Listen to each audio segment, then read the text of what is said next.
Hello, everyone. Happy Wednesday. Kind of snuck up on me, honestly. um, I don't know. I thought it was a different day of the week, but then I realized it wasn't. We are playing a new game today, starting a new game, rather. And we're probably going to keep playing this game for quite some time. So I hope you all are excited for it in the same way that I am. My throat is still a little bit iffy. I have a cough drop in my mouth right now, so I apologize for any like weird noises that come from that. But I have water and things. But yeah, it's Ace Attorney, but not Ace Attorney the original trilogy or Ace Attorney the Great Detective Chronicles one, or Ace Attorney Chronicles. Yeah, this one is Apollo Justice Ace Attorney, which is a sequel, I believe, to the original trilogy, and I've never played it before, but I'm fairly excited to enjoy it.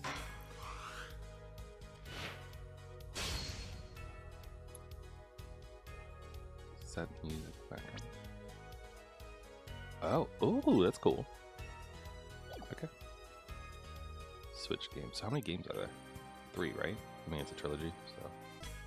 All right, let's see. So it's Apollo Justice, Dual Destinies, Spirit of Justice, and then Museum with a bunch of spoilers in it.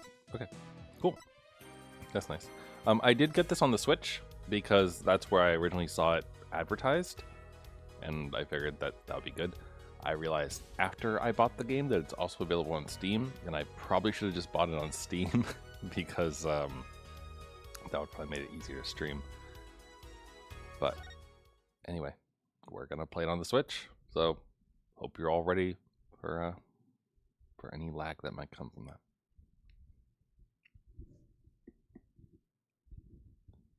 Turnabout Trump. I assume like the card.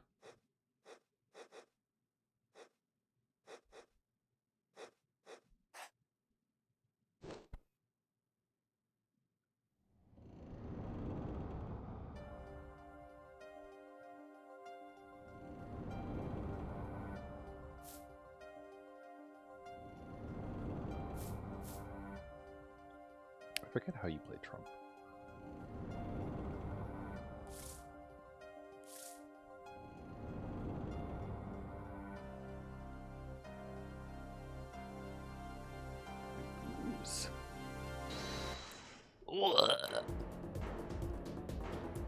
Wait, what?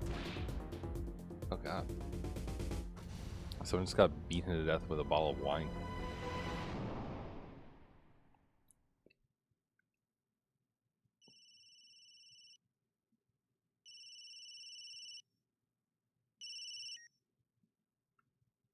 They seem to be in a bit of trouble. Something like that.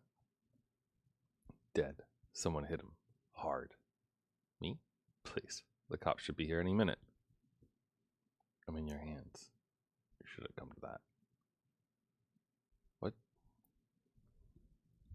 Well, don't you know then? Wait, is that a picture of the judge on the background there?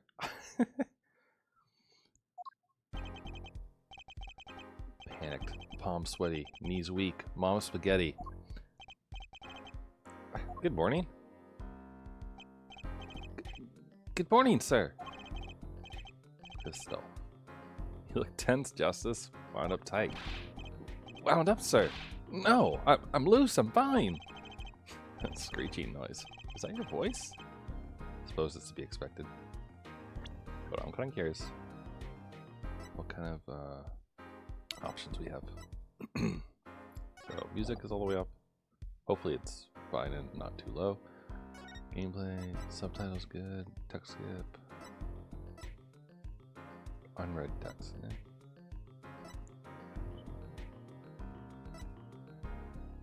When enabled, use ZL and ZR to show hide the main windows and control Xbox location. Seems fine. Automatically play through the game. No, thank you. turn this on to enable consultations during trial segments. After failing to present the correct evidence a few times during cross-examination and similar segment, you have the option to consult your partner for hints and helps. Only available in Dual Destiny and whatever the other one was. Okay. Okay, so nothing too crazy. Your first trial, and it's a homicide. I guess justice doesn't start small, hey? I'm fine. I got up at 5 a.m. to do my chords of steel voice workout. I'm fine. Huh, that explains it. I did detect a certain rasping quality to your screech. We did it again. As you know, your client today is a good friend of mine. Wouldn't want to let him down. You get my drift. Drift gotten, sir. I'm all over that drift. As it happens, I dined with him the night of the murder. You can't let this case fall through. Yes, I'm fine, sir. One more thing. Don't say you're fine quite so much. People might take you the wrong way.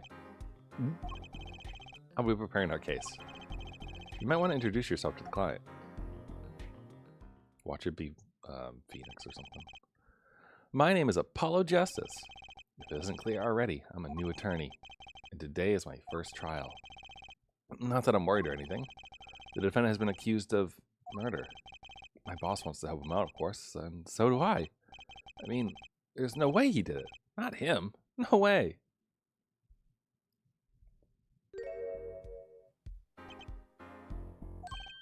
Whoa.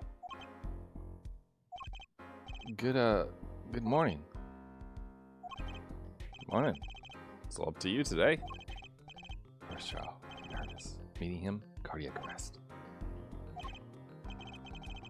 I think I'm supposed to say something. Help? So you're fine. I'm fine. Mr. Fine, is it? I did remember you having an odd name. Well, we're off to a great start. Are you sure you're okay? I mean, with me? Mr. Gavin is a top-notch defense attorney, and he's your friend, so why? You'll see. Huh? Wow, his eyes are kind of crazy looking. They have like swirls in them. I don't know if you can see that very well. They have, his irises are weird looking. You can do it. Be confident. I'm really sorry this happened to you. I mean, It's time, shall we? Yes, sir. Okay, I need to focus. Our first trial, here comes justice.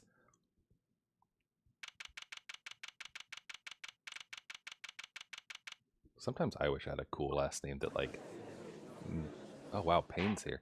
That like matched with what I did for a job. The court is now in session. The prosecution is ready, Your Honor. The defense is fine. I mean, ready, Your Honor. Mind going blank. Don't panic. Too late. Your name was. Sorry, excuse me. Your name was Mr. Justice, and this is your first trial. Yes, Your Honor. But I'm fine, really. Are you quite sure? Your voice sounds a bit strained. Mr. Gavin? Yes, Your Honor.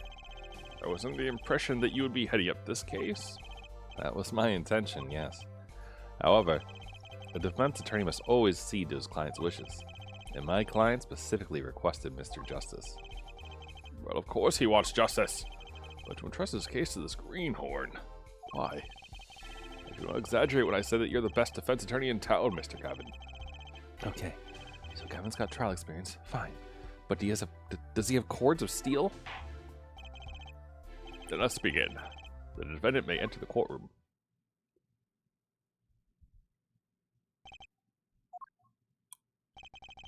This is truly an unfortunate turn of events. I'm sorry we had to meet again under these circumstances. Long time no see, Mr. Wright. It is him. Let's put the past behind us, shall we? These days, I'm merely Phoenix Wright, piano player. Really? Mr. Wright, how could this have happened? I won't speak of it further then. If the prosecution would be so kind as to explain the charges. Mr. Payne? To think, I saw you enter this room a fresh attorney, and now I'll see you leave in chains. Winston Payne. Subtle as ever, I see. The crime occurred at the Borscht Bowl Club, a Russian restaurant. The defendant, Felix Wright, took the victim, a customer, and he hit him. Wham! On the head. Smack! Killed him cold. A customer at the restaurant, you say? And the defendant, you say he was? The pianist for the club, it seems. Phoenix Wright. A pianist? This is the weapon that took the victim's life. A bottle of grape juice. Grape juice is apparently our defendant's drink of choice. The court accepts the deadly bottle as evidence. The deadly bottle. It has Mr. Wright's print on it. Something to note, Justice. All evidence is filed in the court record. Make a practice of checking it frequently. The court record. Right, I've heard that. Use R to look at the evidence so far. I'm confident in your ability to handle this. Attorney's badge. Autopsy report. 2 a.m. Death caused by a single blow to the forehead. Cerebral hemorrhaging. Okay. Shoddy Smith. Interesting.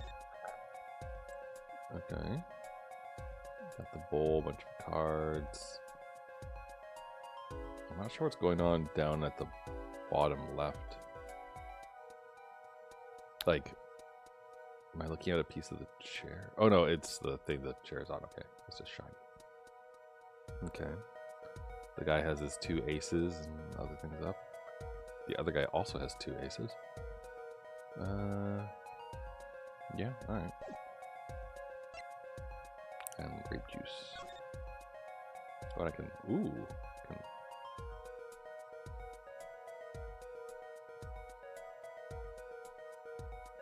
Okay. It's very smooth. So there's a label. Grape juice. Apparently it's Mr. Wright's favorite drink. I wonder how well it goes with borscht. Good question. Anything about this top piece? No. Nothing there.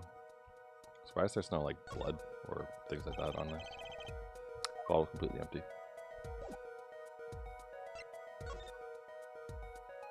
And I assume it was empty-ish here too. So it looks like it's missing the cap. Okay. Right, just use R.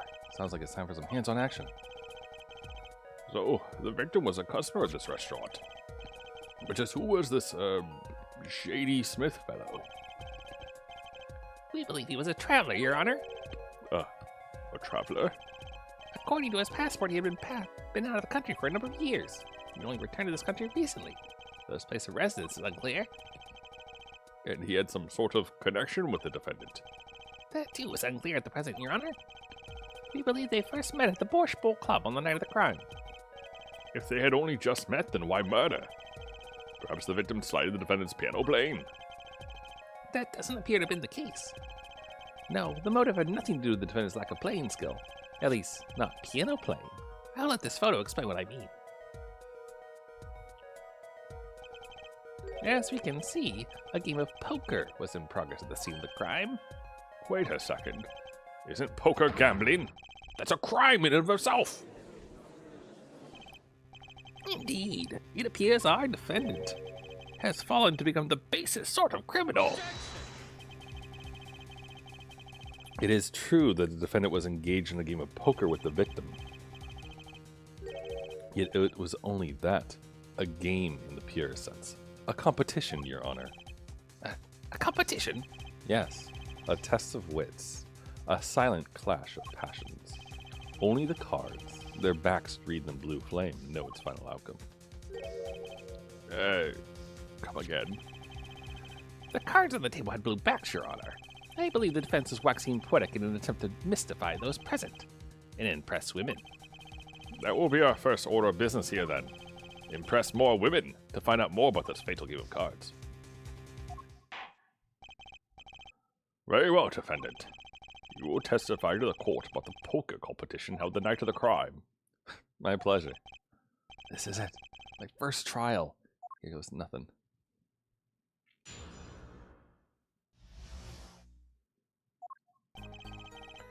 I am a pianist by trade, yet I can hardly play at all.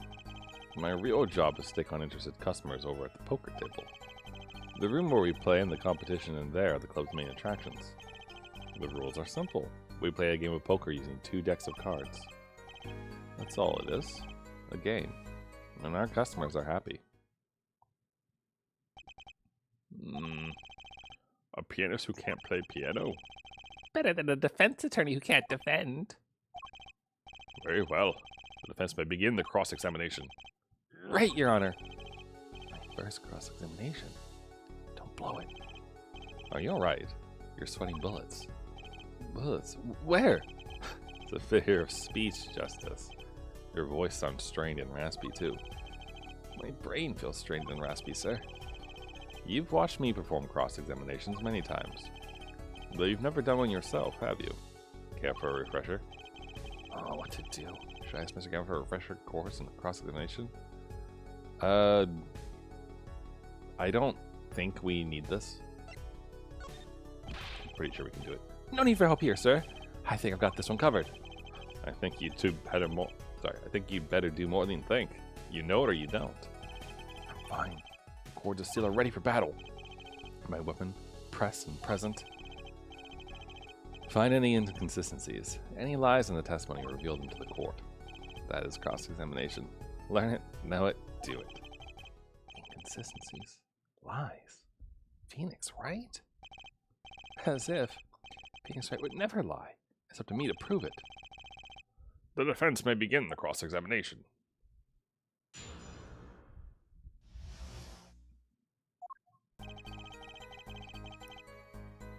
Alright. Let's save, as per usual. Especially considering that I didn't do the tutorial, and if they've changed things on me, then that's going to be a bad time.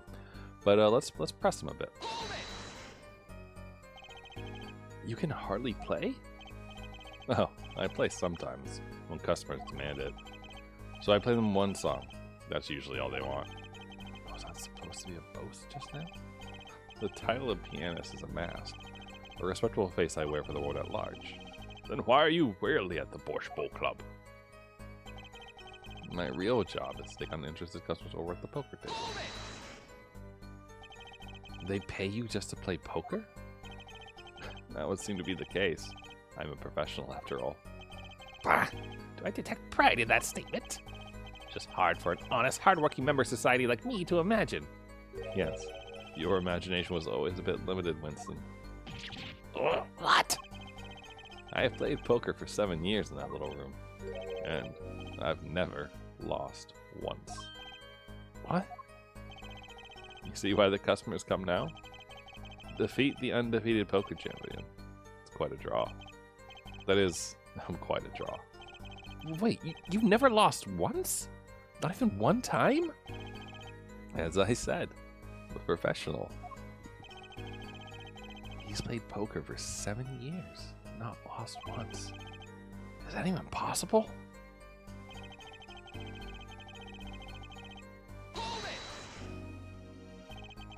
The room in the crime scene photo is an attraction. That's quite a history, actually. The Borscht Bowl Club used to be a gathering spot for black market types back in the day. Black market? All the past. Things like the black market only on the silver screen nowadays. Suffice it to say that there were a lot of deals being made under the table. Right there in that room. A smoky room. Gambling hoods. You know, just looking at this picture makes me feel bad. The bosses gather around the table, cutting deals, safe from the eyes of the law. Meanwhile, a goon keeps watch at the small window. I can practically picture it now. That window does look like it would be good for keeping a lookout, but little else. The room had a few other tricks to it, though it was common knowledge to our regulars. At any rate, they come to play poker in a room steeped in history. Despite the dark past, it was all just good, clean fun. Alright, why do you use 2 decks of cards, sir? 2 decks of cards? A simple measure to prevent cheating. If you alternate 2 decks, no one can slip in cards. There's something else I notice. In addition to the cards on the table, there are some lines scattered on the floor. Precisely. Cards on the table, cards upon the floor, each one forming a complete deck. A crime scene painted blue by a sad sweep of cards. It's poetic, really. Incidentally, we use two types of cards at the club. One deck of cards was red, the other blue. As I recall in poker, you make 5-card hands. Can see how it'd be easy to cheat. Yes, a game of hands.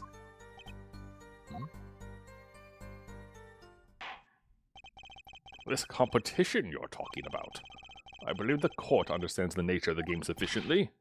That's right. It's a simple game after all. Are you sure? Huh? People are not murdered over simple games, Mr. Justice. Defendant, you were in the room the very moment the crime occurred. You claim no connection to the crime? No, that's strange. What's strange? I was testifying about the competition that night. Asking about the crime at this point is against the rules, Your Honor. Of course, I expected to hear a cry of objection from the defense. I completely let that one slip by. Don't despair yet, Justice. Sir? Right. There's something I'd like made clear. Namely, your connection to the case at hand. And I'd like to hear from you. Sure, why not? Very well. The defendant will amend his testimony. Just one little press. Got myself a whole new testimony. I plead silence regarding the murder. But I will say I never touched the murder. Oh, Phoenix. Why are you lying? we can disprove that, dude. Silence. The defendant has the right to refuse to testify. I haven't forgotten everything about the law. But why? That clearly puts you at a disadvantage. And it's your job to turn that around in our favor, yeah? Great. I didn't have enough to do already. Justice, didn't you detect anything odd about that testimony? Huh? Wait. Something he said did ring a little strangely. Just one thing. What was it? When you figure it out, I suggest presenting evidence. Evidence that contradicts the testimony.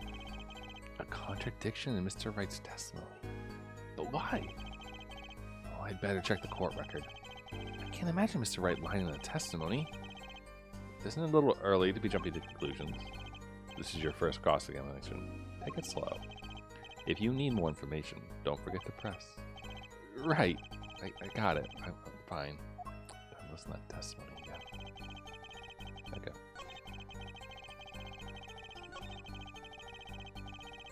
His thing's still amended, right?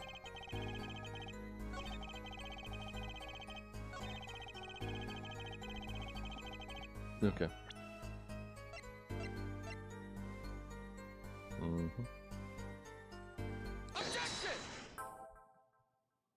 Oh, there's achievements.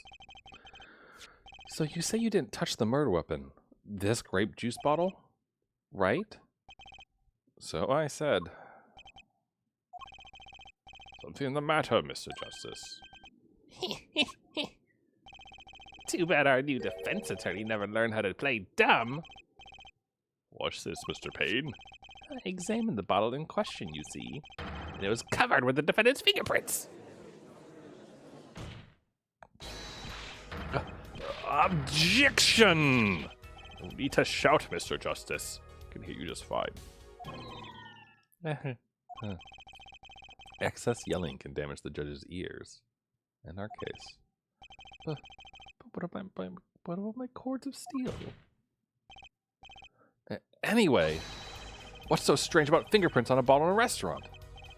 Well, that's true. The prints alone don't prove. Oh, they wouldn't prove a thing if they were normal fingerprints.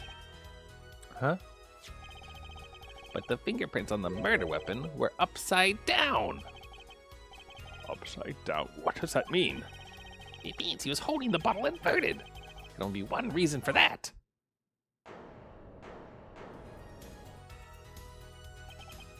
Yes. To brain someone with the bottle.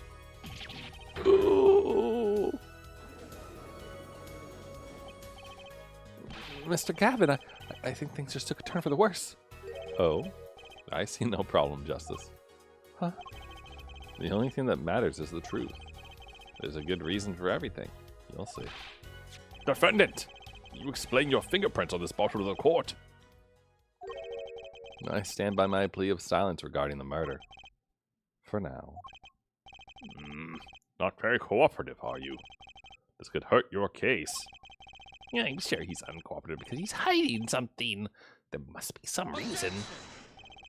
Your Honor, you seem to have forgotten something. And what might that be, Mr. Gavin?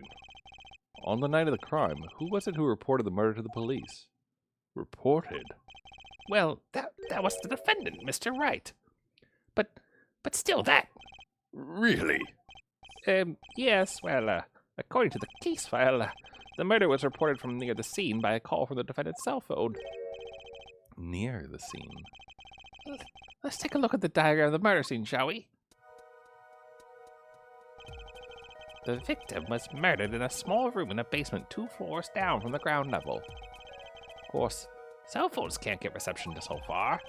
The defendant used the stairs in this hallway to go above ground.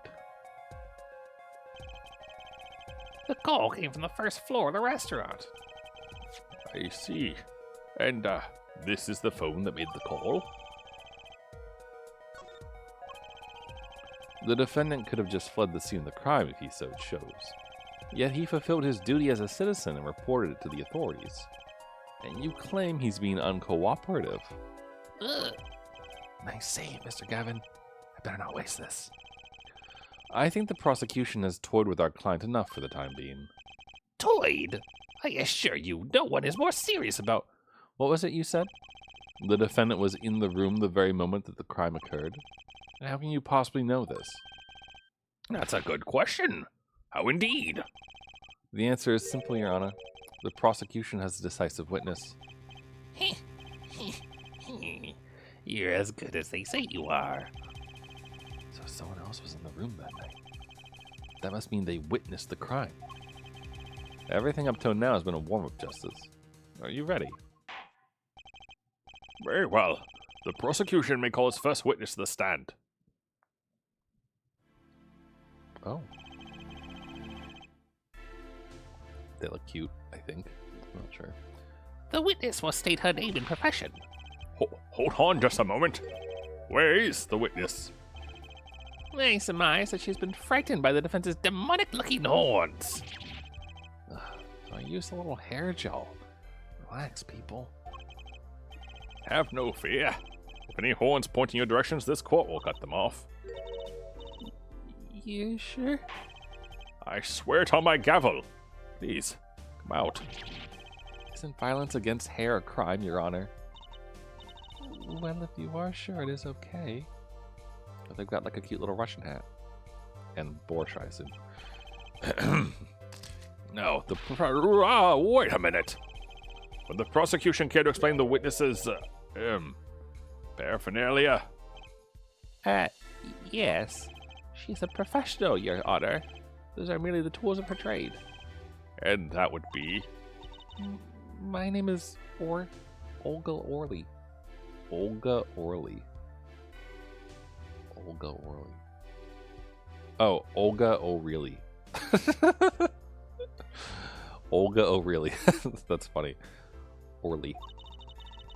I'm employed as a waitress in Borscht Bowl Club restaurant. Then why the camera? Of course. It is my pride to serve borscht that is naming restaurant. But I also perform, how is it said? Other service. She's an escort. Not just kidding. I take it one of these other services is taking the customer's pictures? Da. Like, for example, this one. That's the defendant. Indeed. On the night of the murder. Man in the white hat is one who's gone kaput. Indeed, that is the victim. Order. This is quite a piece of evidence to casually drop into our laps. It is the same way as I drop cold bowls of borscht on laps of customers. Casually. Then the court will casually accept this new evidence. Now, witness, where were you at the time of the murder? I was in room. The hideout, we call it. Excuse me? The hideout. It is room where famous gangster bad guy was arrested. It is room where murder took place. What? Your look of utter surprise. It is lovely. I will post my courtroom door later for you. The photos will be numbered and you will write which ones you want copy of. So there were 3 people in the room at the time of the crime. The victim, Shady Smith, Mr. Wright, and Olga Orley, our witness. And if Mr. Wright isn't the killer, that means... Very well, witness. You will testify to the court about that night's events.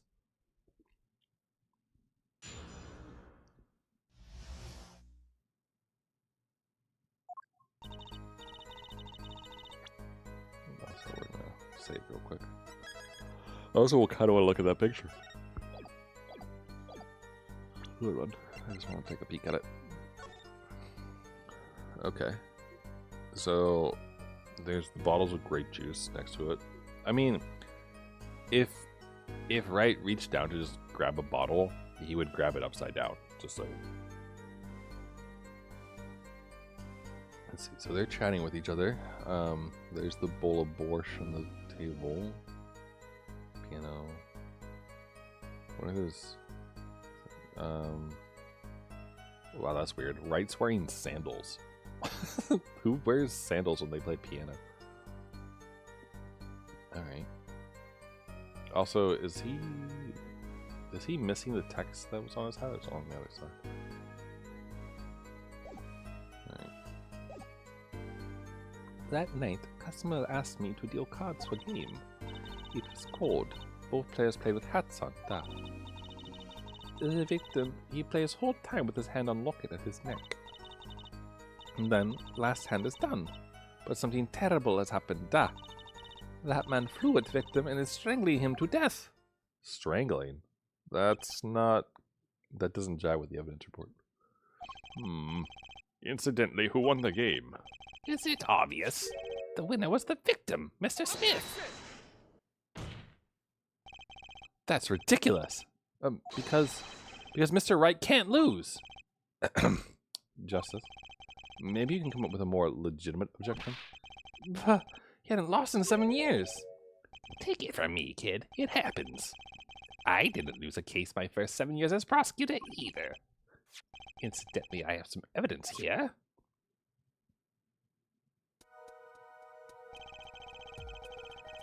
These are the poker chips as they lay the very moment of the crime. The hand of the chips on this side belonged to the defendant, Mr. Wright.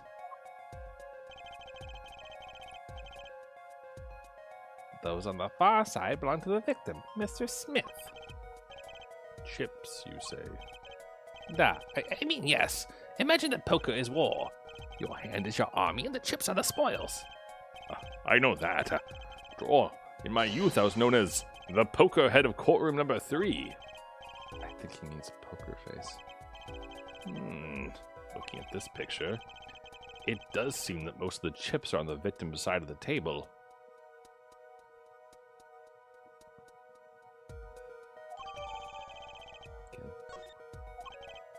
Very well. The defense may cross-examine the witness.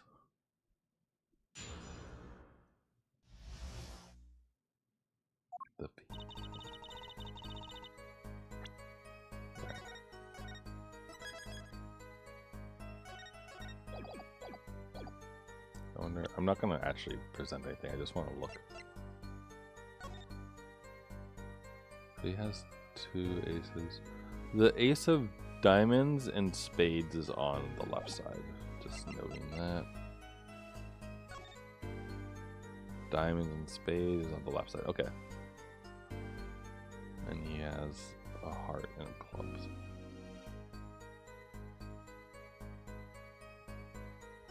Okay.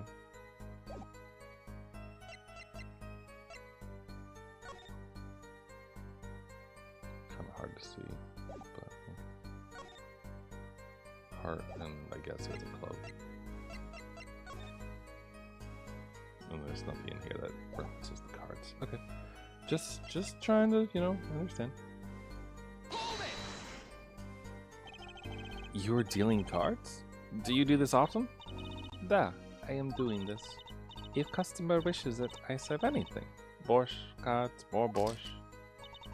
It is my work. It's good to hear of a place that hasn't forgotten the meaning of service. Welcome you to Borscht Bowl Club. The borscht is as warm as the waitresses. Thank you for not handling the outliers during the cross-examination. It was cold. Both players played with hats on, da. It's already April. How could it be cold? At Borscht Bowl Club, we have pride on authentic rustic Russian restaurant theme. Outside it is city and spring, but inside it is always as cold as Mother Russia. No way am I going there. When it comes to hot borscht, cold is best seasoning, da. Why did you say cold borscht earlier?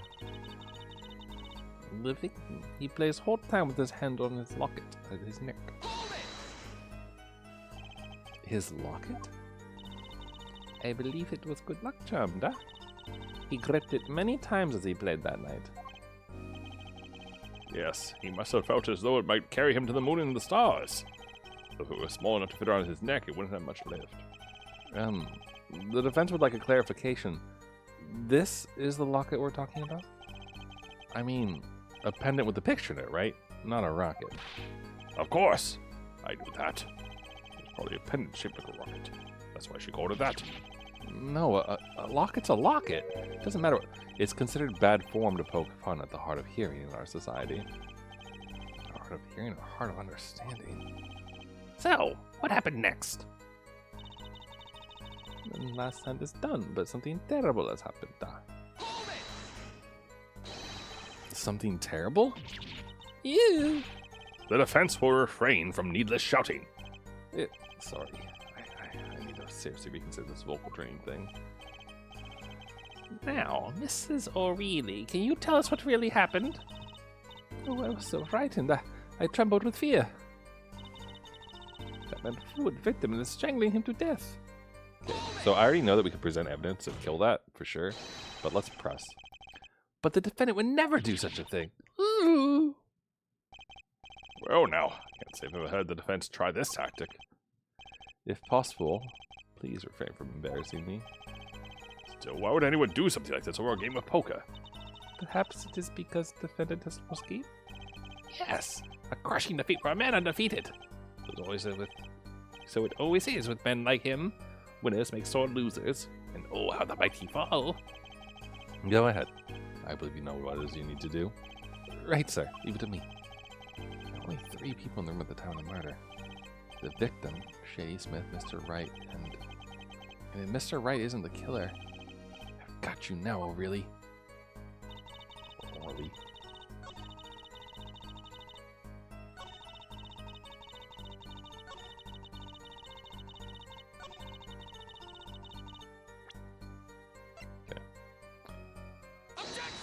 I'm gonna have to call you out on that. I'm sorry. Oh, really? Strangled, you say? That's odd. Normal customer only choke on borscht. No, I mean this report shows that the victim died of a blow to the head. Miss Orley, really now? Did you witness the crime? Oh, nice catch. Looking at the picture, it doesn't seem like he was hit. He's still wearing his hat and everything. Yet, it is a fact that he was hit, Your Honor. Here's a photo we took of the victim with his hat off during our investigation. Well, that's quite shocking, isn't it? His head certainly was hit. Okay. But I have seen it happen. The defendant, he lunged at the victim, his neck. Oh, really, Miss O'Reilly? I think I've caught you in your own little lie this time. Justice. I admire your enthusiasm, but perhaps you should think this through once more. What do you mean? I found a contradiction. There's one thing in her testimony that troubles me. Very well. It seems we should continue the cross-examination. There's such a thing as thinking too much. This horse is dead. Let's stop beating it. There's such a thing as thinking aloud too much, too. Wait, really? Okay.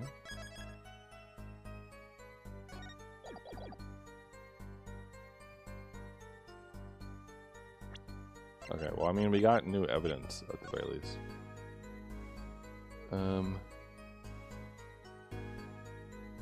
He's missing his locket right here. And he's not there. Okay.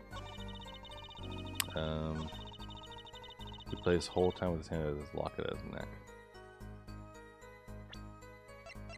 Okay, but then where did it go? You know, there was one curious part in her testimony, just like Mr. Gavin said. But what does it mean? Mr. Justice, would you care to explain what it is you're thinking so intensely about? Recall the testimony, Your Honor. The victim played with his hand on locket at his neck, I believe she said. I hope you aren't about to raise an objection to the witness's grammar. No, but look at this photograph. Do you see a locket on the victim's neck? Well done, Justice. I'm impressed. I knew you'd be able to handle this. But what does it mean? If we are to believe this witness's testimony as is, then the locket disappeared following the victim's death. Lockets don't just disappear, Your Honor. It's quite simple when you think about it. If the locket is gone, someone must have taken it off, no? Taken it off? Wait, you don't mean... The defendant wasn't strangling the victim at all. He was taking off his locket. Wouldn't that explain it? Wait, why would Phoenix do that? Defendant, what do you have to say to this? Say, Yes? Oh, he's wearing it. I just noticed this, but you have something hanging around your neck, don't you? Oh? Oh, you mean this? Yes, it's a locket with a photograph inside. A photo of my daughter. Come again? Mr. Wright, you have a daughter? We confirmed it at the time of the arrest. The picture in the locket is indeed Mr. Wright's daughter. So Mr. Wright has a locket too? Why don't I buy that this is just a coincidence? Who's his... Who did he marry? Who did Phoenix Wright bang? I want to know. This is important information. Well, now, if the result of this poker game led to the murder, perhaps we should hear a bit more about the outcome of the game. Further testimony won't really be necessary. It's clear the defendant lost. Badly. Miss Orley, you will testify to the court about the game played between the victim and the defendant. The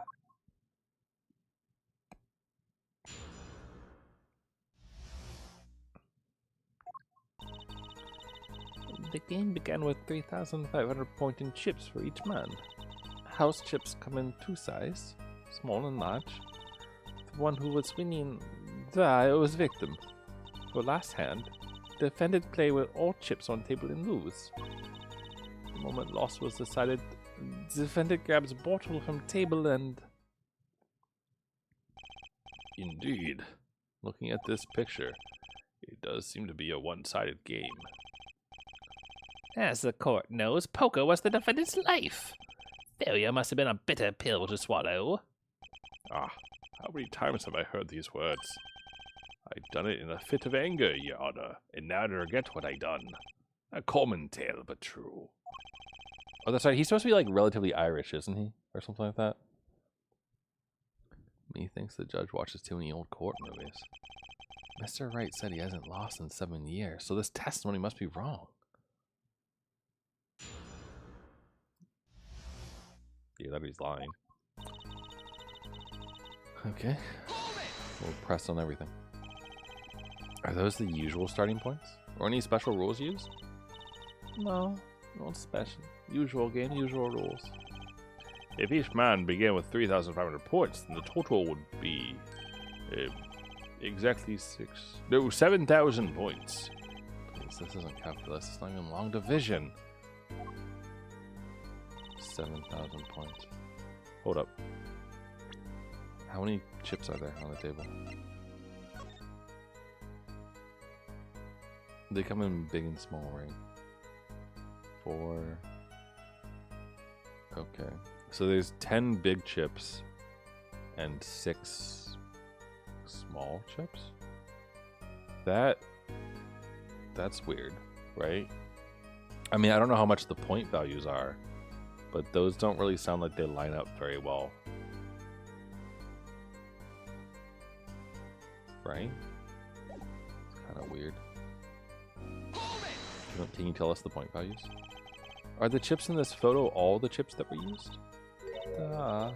Of course. Something's fishy with these chips. Should I press harder? Yes, please. Maybe you could explain a bit about these chips?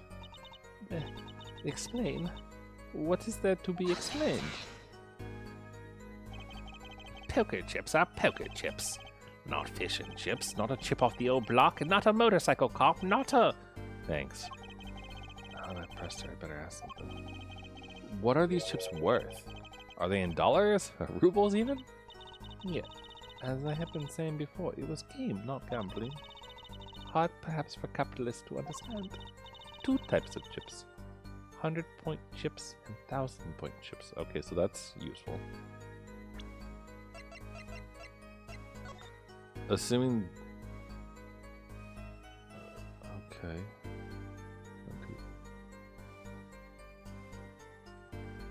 No. Doesn't add up. Right? I mean, even if the small ones are actually the bigger values, right? There'd still only be 6,000 chips. Or 6,000 points. And then another 1,000 in smalls. The 1,000 in black chips would make sense for like split 500 each way. But even then, there's still 11 black chips, right? I'm sorry, there's 10. God, I can't count. 3, 3, 3, 1. Yeah, so there's 10.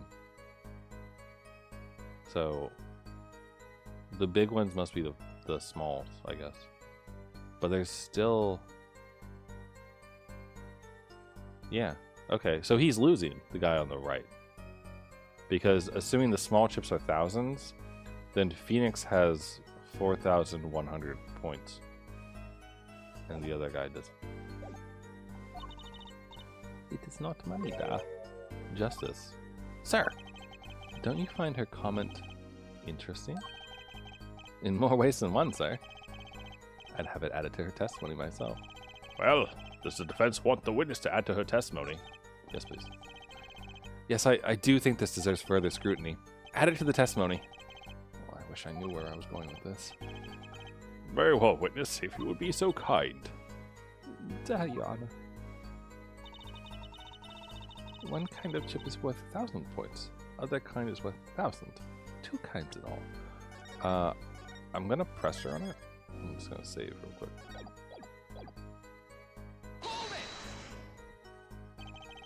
Mr. Gavin said this testimony is important. To be honest, I have no idea why. Mr. Justice, do the court a favor and think of what you want to say before raising your hand. You're not in kindergarten. Sorry, I'm fine. Oh, I better think of something to ask. Quick. The 2 types of chips. The small ones are 1,000, the big ones 1,000. Right? Right, of course. Don't waste our time. Is that all? Yeah. Great, Mr. Gavin made me stop her. Now I'm the one who looks dumb. Oh, Justice. Please try not to embarrass me like that. Huh? Who, me? There's a clear contradiction in the information you have in your hands. What? It's a simple matter of calculation. Come on, try it. We're not in kindergarten after all. Calculation? Yeah. Yeah, this is wrong. Because clearly... wrong. You know? But do I have enough evidence to present, though? Is the question.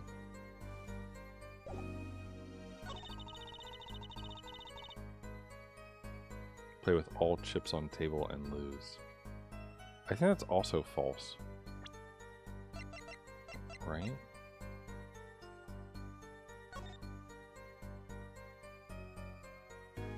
One, two, three, 4, 5, 6. Oh no, it is. It is right. Never mind, because it's 7,000. Not yeah. So everything is on the table. Okay, yeah. So yeah, this is wrong. I'm gonna try presenting. See if he understands math. You're sure it was the victim who won? Absolutely sure. It seems our new attorney is a bit confused. A glance at the picture not to tell you who won, if you're not in kindergarten. Just for safety's sake, could you explain the problem to the court? Of course, Your Honor. In this photo, I see small chips and I see large chips. Tell me, which were worth 1,000 points? Why, the big ones, of course. Duh. Oh, I thought so too. But then the totals don't add up. Wow, he looks smug as fuck. The totals? Let's review what the witness told us. Each man starts with 3,500 points in chips, and the combined total value of the chips was 7,000 points. Yes, if my calculations are correct. Let's see, 3 plus 1 carry the 5. They are, Your Honor. Now, look at this photo that allegedly shows all the chips. If the big chips are worth 1,000, and the small chips are worth 100, and you add them up... How much is it? Do it yourself. You're not in kindergarten, are you? 10,600 points. The chips don't add up. This clearly contradicts the witness's testimony. Apollo, you're a little dumb. But why? How could this be? Exactly, Justice. Now that you know the what, you must determine the why. Right. There's only one possible way to explain this contradiction. Chip counts right. Both were right. Wait, what do you mean both were right? Chip counts right. Sorry, I'm a little bit confused here.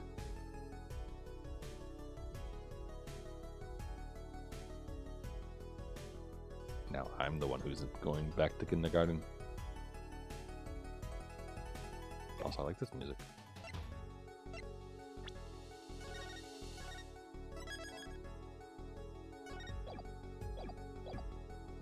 There's only one possible way to explain that. The starting points are wrong. That's not true. The chip count was wrong. Also not true. Or both were right. I guess I'll say both were right, whatever the hell that means.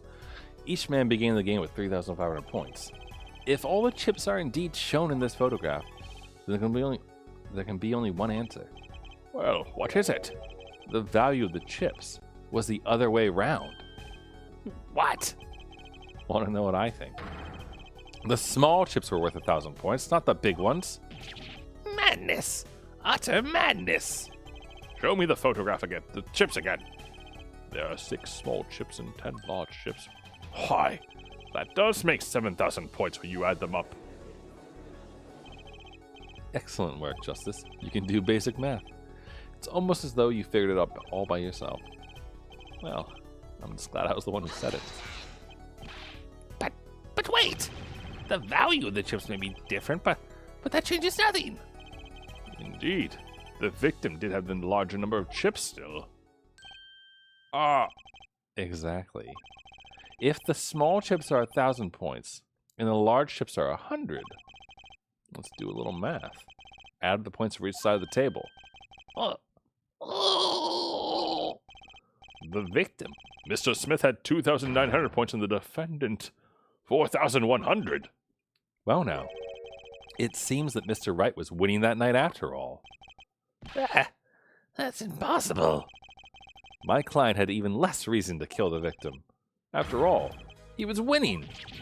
You. Now, Miss Orley, you must have known the true value of the chips. since you were there at the scene of the crime. Weren't you?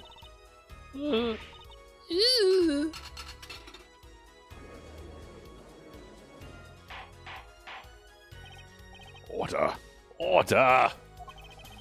It appears our defendant has lost his motive, and Mr. Wright's supposed defeat never happened. Oh. We must now ask ourselves whether we can trust the witness's testimony yet.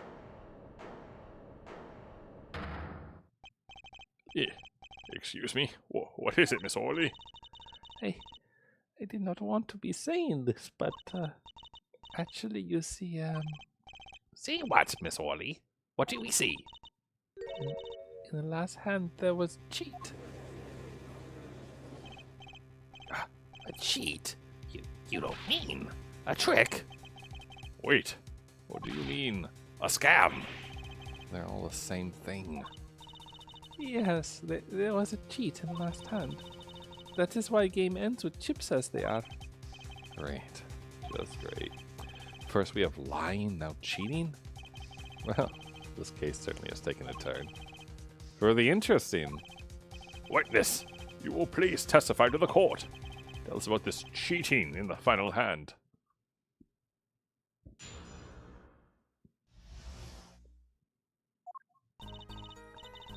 The last hand. Both men had full house.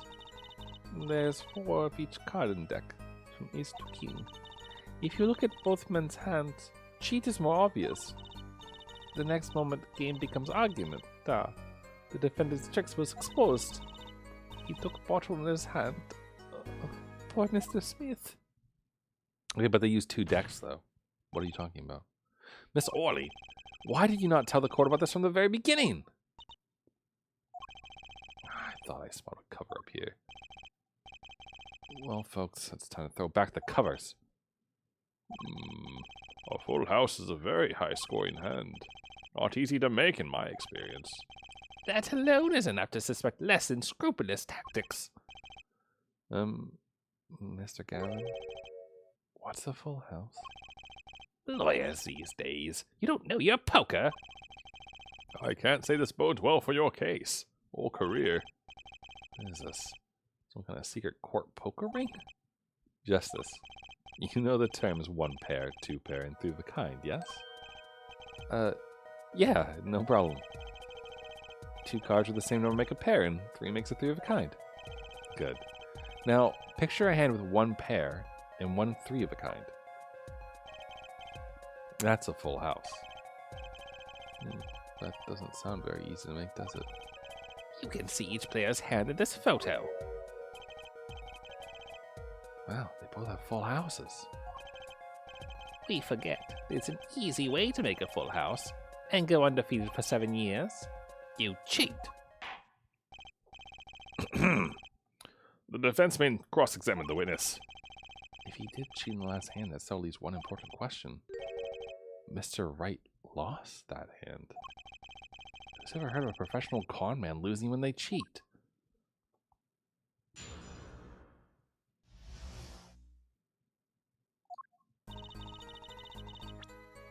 Okay.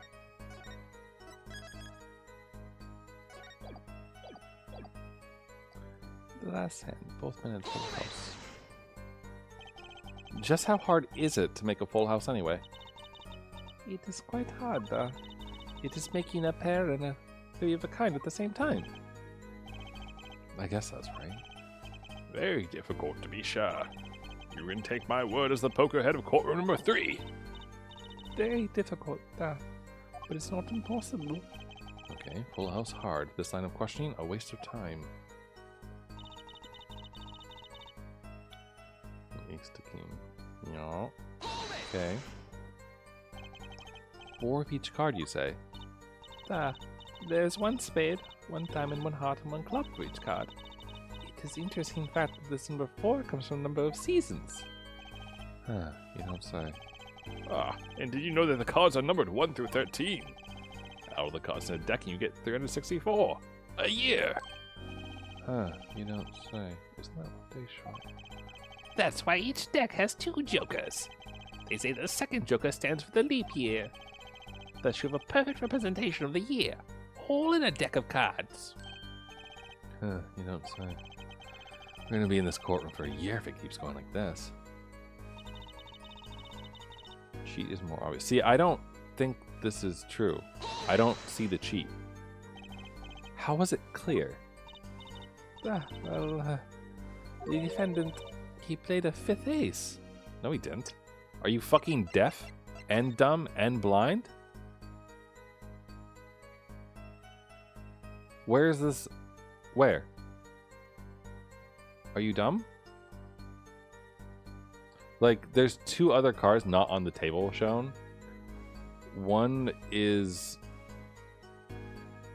an ace over there on the floor, which is a spades, but they're using 2 decks, which means that there's 8 aces. So there is no cheat here, so I don't know what the fuck you're talking about, lady. Like, where's the one that shows all the things everywhere, too? Like, even in this picture, right, with, like, all the cards everywhere. It's not an ace in the same location there. Just saying. Played a 5th ace. A 5th ace? I still remember both hands very well.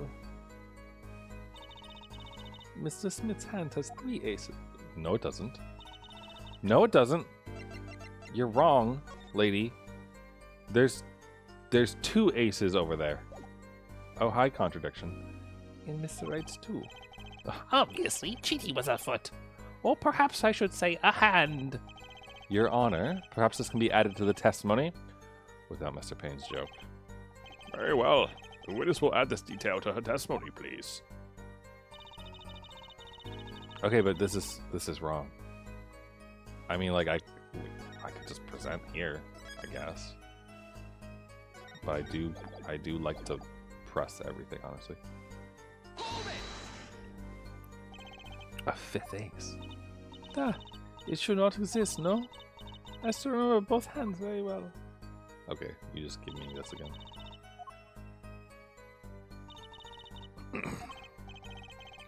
Where did this card come from?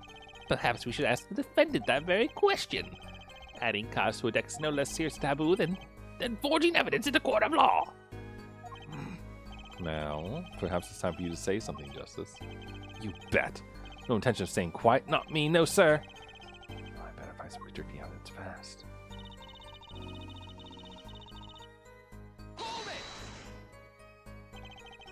Do you recall what the men were arguing about? I believe so. The victim, he shouts, "You are a cheater," and then the defendant shouts something like, "I have objection." Shouting objection, eh? Old habits are hard to break. First he bluffed his way through the courtroom, and now he bluffs his way through life. However, Mr. Wright lost the hand. That seems to cast a shadow of doubt on Mr. Smith. Humiliation from losing even when cheating. That is what set fire to defendant's heart. So what did the flaming defendant do next? Yeah, okay. I mean, fine. I'll press, and I guess we'll get to see what Gavin says to be like, you silly little widget. You know, by bottle, you're referring to this? The defendant uses his bottle to... This behavior is the admission of cheating by the defendant. But why use a grape juice bottle? You'll be surprised at what can be used as a weapon. This juice is recommended drink of Bosch Bowl Club, This year's vintage is remarkable for its hefty flavor. Have too much to brain a grown man, apparently. First she says it was a serious competition, now she says there was cheating. Justice, notice anything odd? Her testimony keeps changing. Now she says the defendant cheated. But actually, yeah, I noticed that. Let's get the truth about this cheating first, shall we? Right, leave it to me.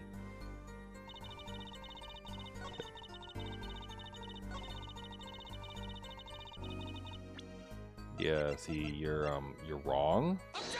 Thanks. It appears the witness is mistaken. Mistaken? But my name... Look, this piece of evidence clearly contradicts what you said in your testimony. That's a photo of the chips, is it not? Justice, perhaps you ought to explain your point in a way that the judge can comprehend. In other words, use your finger to point out your point. Yes. Please point out the contradiction in this photo. What particular point contradicts the witness's testimony? Right fucking here, mate. Yet you notice the fact that there's 2 aces over there? Miss Orley, in your testimony, you made the following claim. Mr. Smith's hand has 3 aces. But as you can clearly see, the victim's hand only held 2. Ooh. Well, maybe the witness was simply confused. Perhaps it was the defendant's hand that held the third ace in question. Take another look at the evidence. As you can see, the defendant also had 2 aces in his hand. Where's this 5th ace? I see cheating on Ryan's going on right here in this courtroom.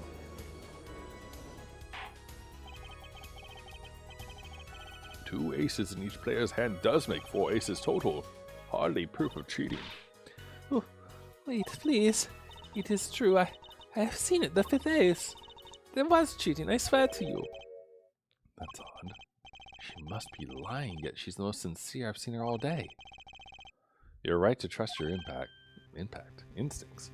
Mr. Gavin, who knows what lies in store for us in the trial ahead? Your Honor, if I may, I have a suggestion. What might that be, Mr. Gavin? If you don't mind, perhaps we might examine the actual cards. The cards? Mr. Payne. Yes. The players' hands that night were set aside as evidence, were they not? The defense would like to request that the cards be shown to the court. Very well. The prosecution will submit this evidence. Which will you examine? The victim's cards or the defendant's cards? If these cards don't prove cheating was going on, nothing will. Now, which of these hands is more suspicious? I guess the victim's hand? Or the defendant's hand? I mean, she's really convinced that... She's convinced that the defendant had the wrong card? Hold on.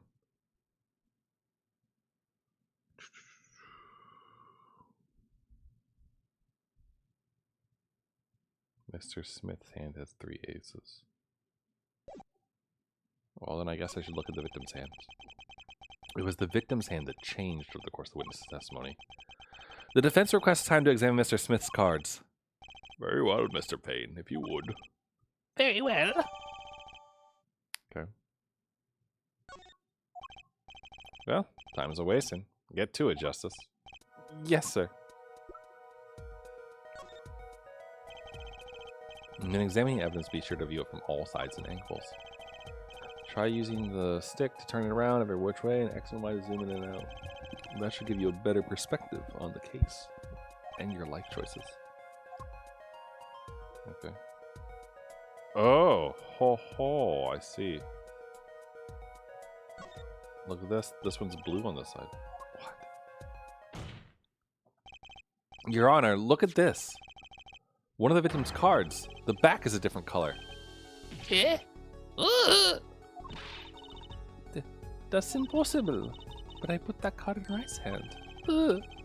What was that, Miss O'Horley? Yeah, I mean, they said I have... Your Honor, Mr. Gavin, yes. tell me, what is the easiest way to cheat at poker? To cheat? I'll tell you. One merely needs a friend. A comrade, shall we say. The dealer. Wait, so you mean this witness, Miss Orley, she's the cheater? A professional, I'd wager. No. Order! Order! Focus, Justice. Time to take advantage of her. of her mistake. Your Honor, please recall the testimony we just heard. That's impossible. But I put that card in Wright's hand. Ergo, Miss Olga Orley conspired to cheat, not with my client, but with the victim, Mr. Shaddy Smith. Ooh. Not only did she cheat, she cheated poorly. Therefore, it's not hard to imagine an altercation between her and the victim. What? Wait, You don't mean the defense isn't accusing the witness, Miss Olga Orley, of... are you? Time for justice. There were 3 people in the room at the time of the incident. And if Mr. Wright isn't guilty, that means I am. The defense accuses the witness, Miss Olga I keep wanting to say O'Reilly. Olga Orley of murder. And then she faints. Wait, where'd her borscht go? Oh. Wait, was that a cute little lobster in there? Does borscht have lobster in it? Mr. Payne, where's your witness, Miss Olga Orley? It appears she has lost consciousness, Your Honor. Mr. Justice, Your Honor. it seems you presented a new possibility to the court. One suggesting a connection between the witness and the victim, Mr. Smith. And that means? This court cannot pronounce a verdict for the defendant at this time. What? I did it. I held out. I see no point in prolonging the trial this day. The prosecution will need to make further inquiries.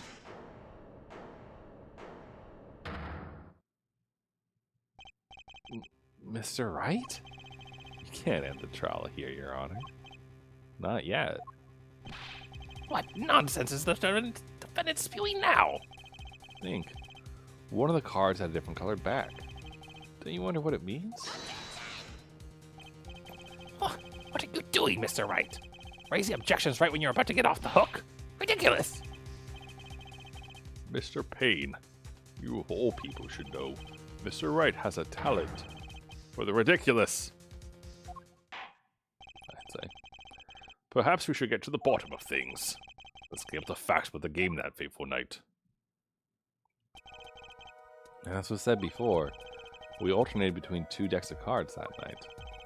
That was said before. The 2 decks at the club have different colored backs, blue and red, 1 color per deck. Why use different colored backs? If we use the same color, the 2 decks might get mixed. You use different colors and they still get mixed up. We used the red deck for the last game. I see. But that's odd. For some reason, I had this impression that you were using the blue cards. Yeah, because the blue cards are there on the table. Sorry, can we just confirm this so that he's not like pulling our leg?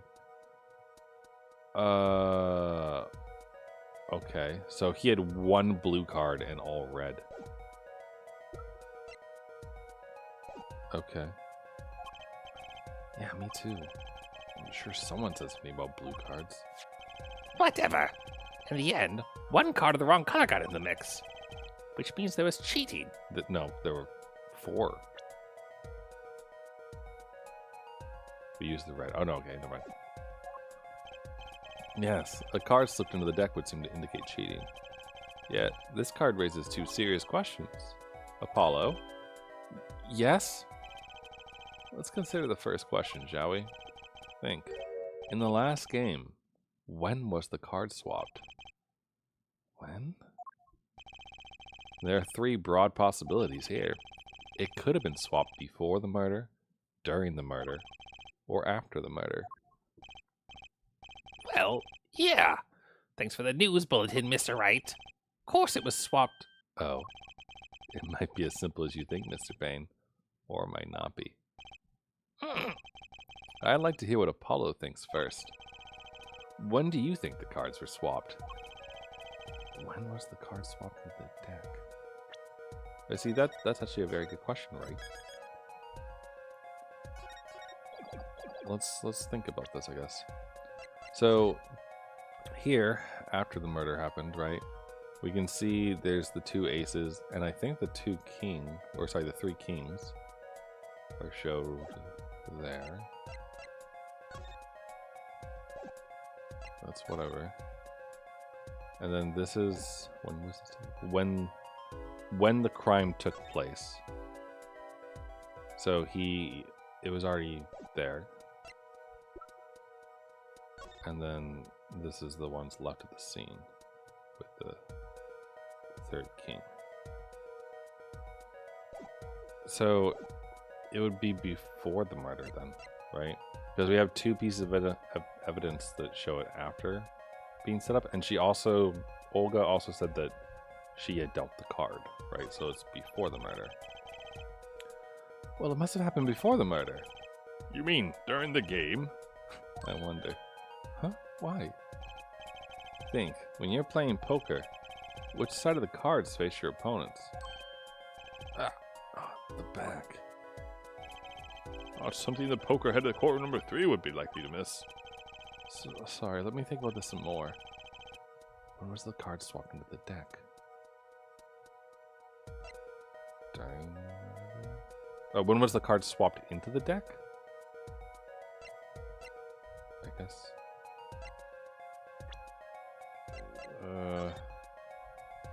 Okay, I'm a little bit confused by what they mean by this.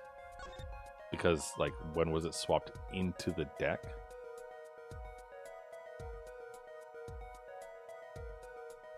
I mean, during the murder? Did they do it, like, right before they smacked him? Oh, weren't they swapped during the murder? During the murder? Tell me exactly when is that? Well, the very moment of the act, I guess. Would that be the moment the cards were shown? Or perhaps the moment when the cheater was revealed?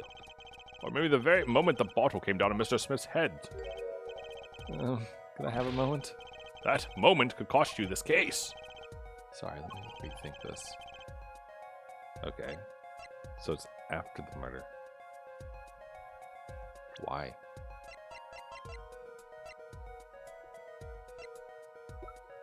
So we're saying that it was swapped after? So he had a cheating hand, and then they removed it for some reason? To make it look like he had... No, because either way, Phoenix loses, right? I mean, technically, you know, not because of the cheating, but like 3 aces and 2 kings, or 2 kings and 3 and 2. Like either way, it beats the 7 and the aces.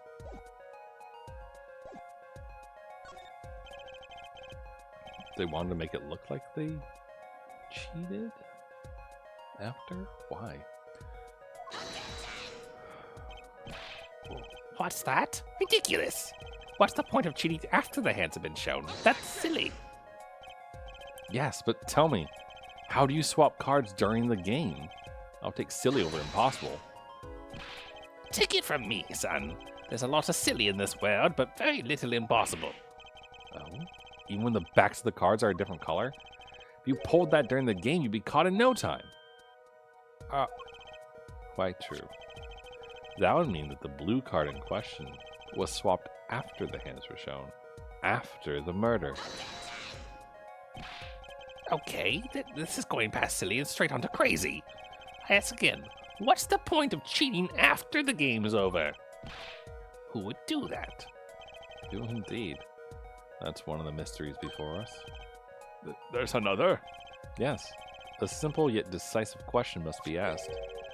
Who swapped the red card for a blue card? What? Who? The game and murder is done. The victim is dead. Only 2 remain in the room, alive that is. The defendant, Phoenix Wright, and our witness, Olga Ori. Okay, so who was it that swapped the red card for a blue?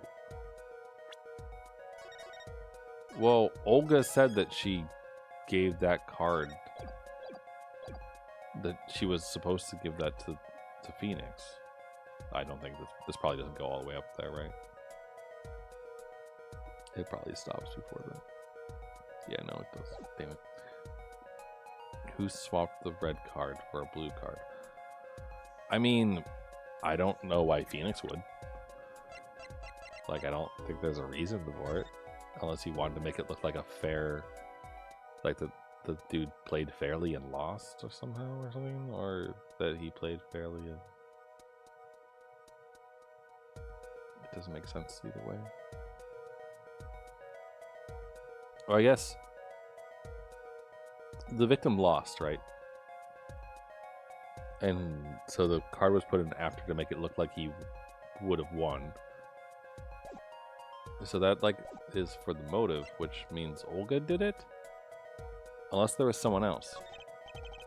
But we have nothing that says that someone else was there. Why, it must have been Olga Orly who swapped the cards.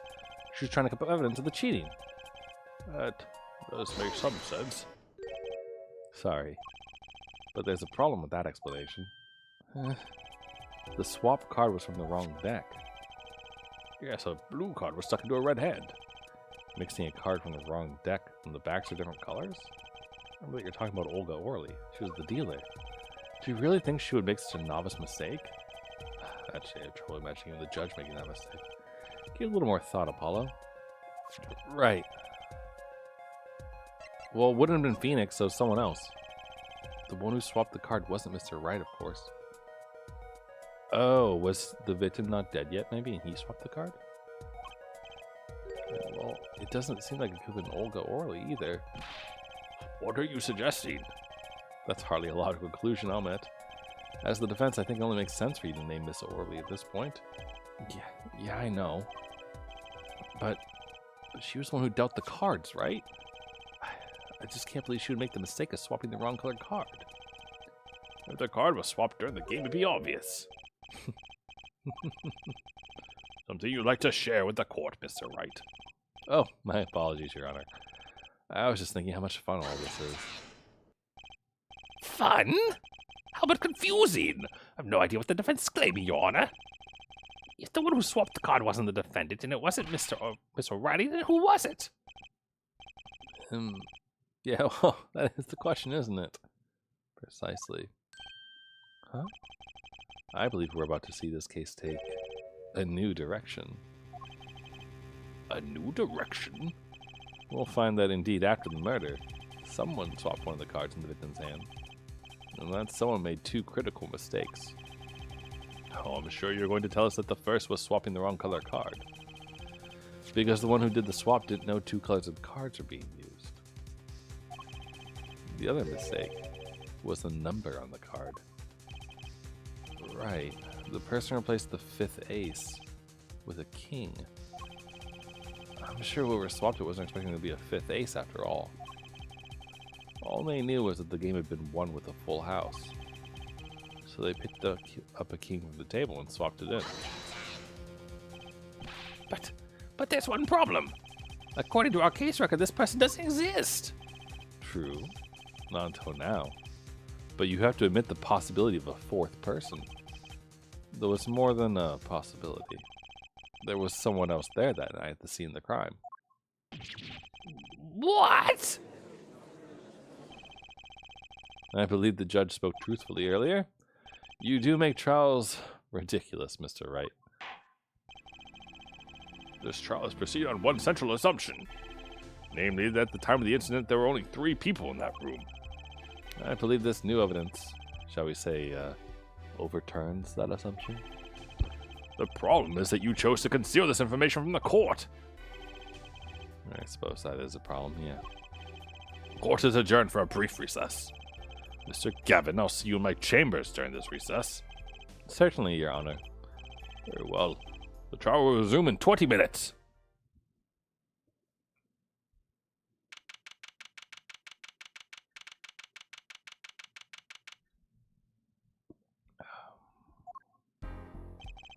That was quite unexpected, Mr. Wright.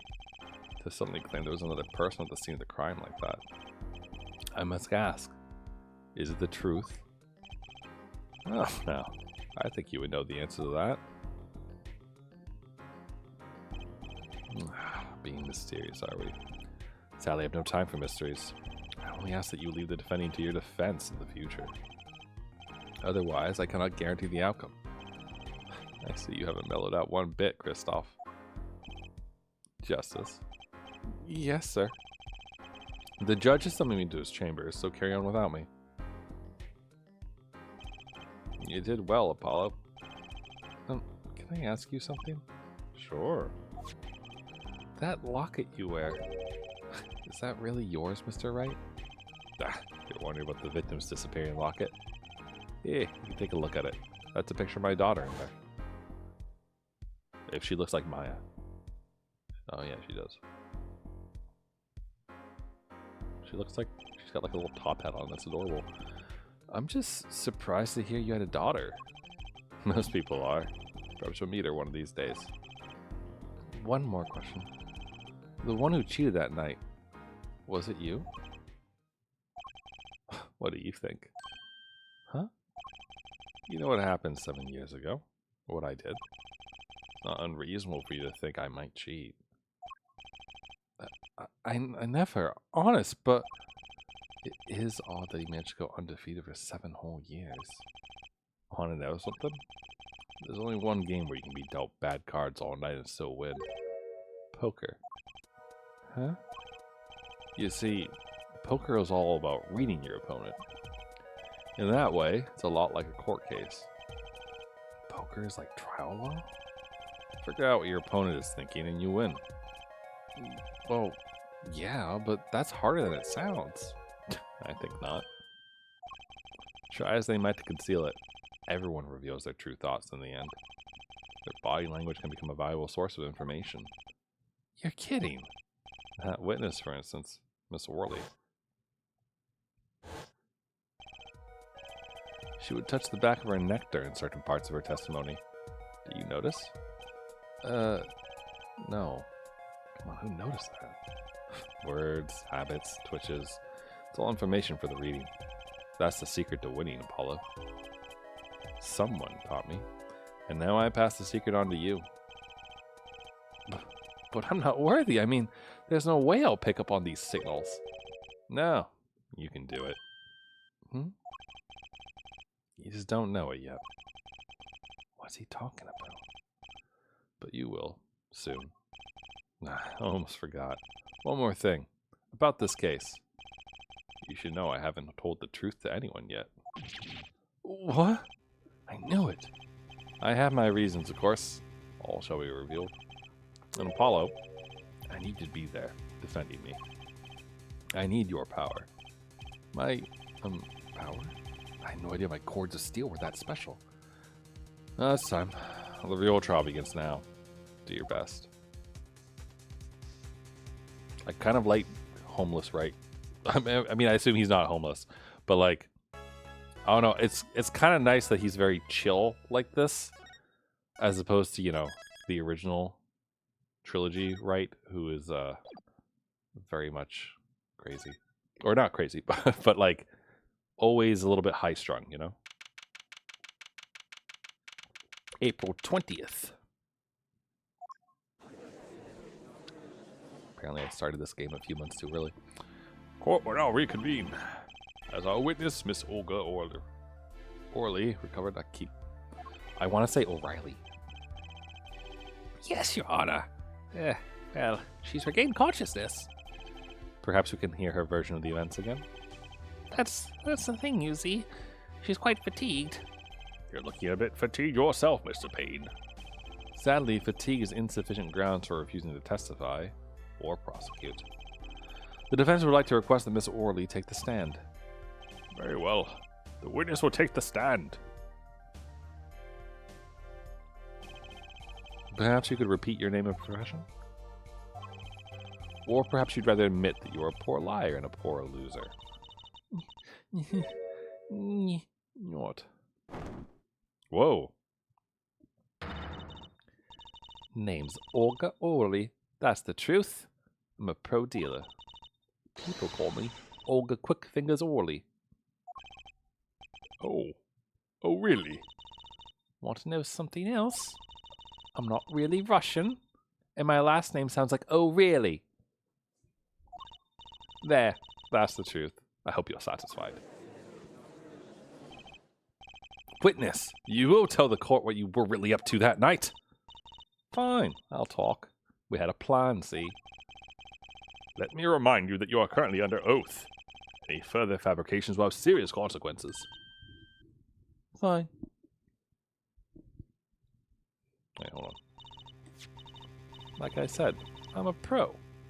That guy, Smith, hired me to do what I do best. One moment. Do we still have enough from,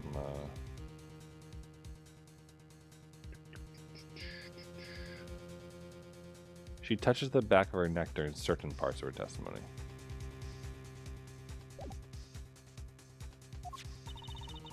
I was planted at the Bosch Bowl Club several days prior to the night of the game. I was a waitress. So you were in cahoots with the victim. Not that he needed my help. Smith is a well-known poker player in some circles, but winning wasn't the main purpose of this game. It was about destroying a legend, the unbeatable Phoenix Wright. The plan was simple, elegant, really, you see. We set up a trap of sorts. I was to plant a card in Wright's pocket beforehand, and then deal 5 aces during one of their games. When their hands were revealed, Smith would call them out and search Wright. He would then pull out the planted card and the trap would snap shut. You swapped the cards. Exposed as a cheater and losing on top of it, but made a great double play.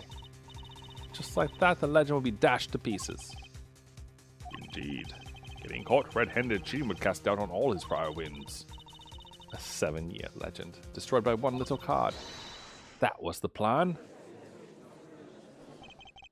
Oh really, oh really. How droll. But it appears you made quite the mistake. A mistake? I agree. The trap was elegant. Yet what happened to that planted card? Hey, that's right. He's lucky. I'll give him that. You have to be to slip up. Sorry. You'd have to be to slip free from a trap laid by Olga Quick Fingers, oh really? Oh, really? The witness would be much cuter if she dispensed with the evil mastermind stick.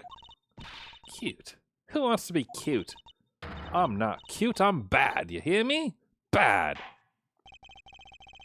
Your throw being bad, perhaps you could testify to the court. Tell us about this trap and how it was sprung. Well, you see, when a girl walks into the club with an itty-bitty waist,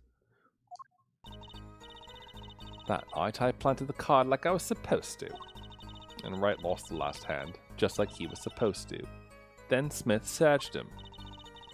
But the planted card was gone. The trap failed. The next moment, Wright picked up a bottle and swung it. Okay, there's her hand on the back of her head. I mean, she's lying, I guess. It wasn't me who hit Smith. It was that no-good cheating defendant. A surprisingly frank testimony that still leaves us mostly in the dark. Trap was perfect, I tell you. Perfect. That rotten cheater hadn't messed it up. Look who's talking. Well, the testimony, for what it's worth, is all yours, Mr. Justice. With witnesses like her, who needs criminals? And with defendants like Mr. Wright, who needs prosecutors?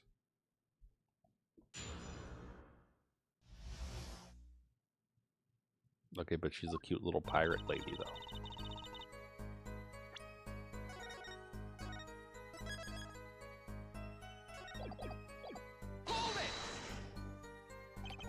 This planted card. Which card was it exactly? The trump card.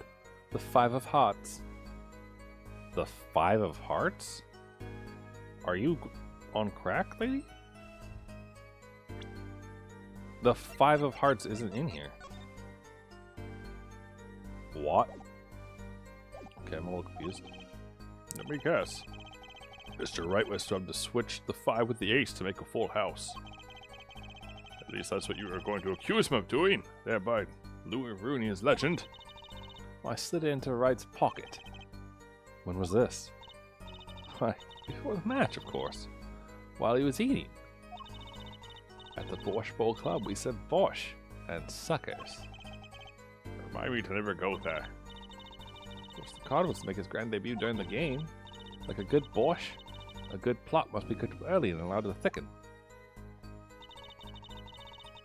And Wright lost the last hand, just like he was supposed to. And then Smith searched him. Okay. So, everything went according to plan. Exactly. The 5th ace came up, so it's obvious the switch went off without a hitch.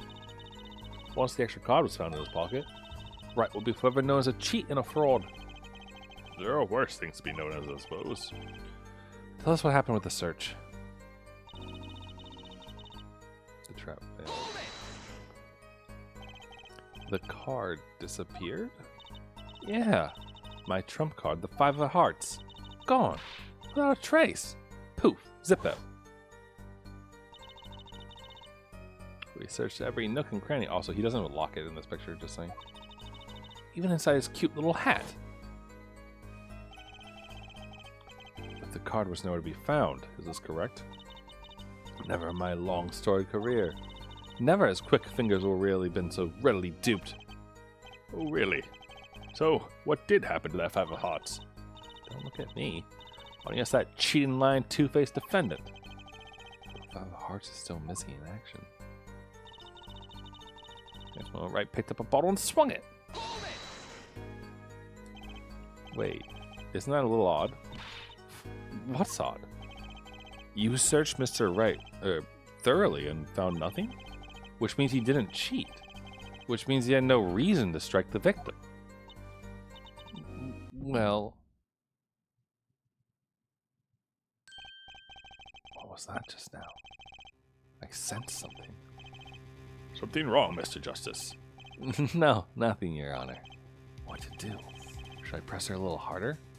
Yes. Miss O'Reilly, you're hiding something. What are you talking about? You... Me? Quick Fingers O'Reilly hide something. The defense will refrain from baseless accusations.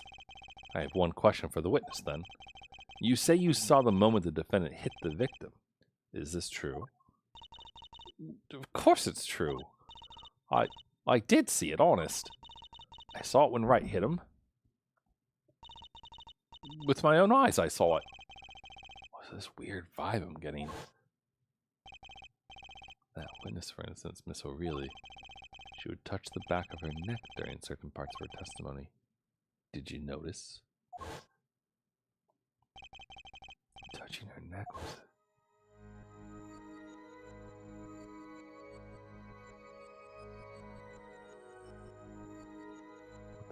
What's going on here? Oh, what's going on? The sensation is coming into focus. There, that twitch. It's so clear. It's like I could perceive or have it like I couldn't before. Oh, perceive. Gotcha!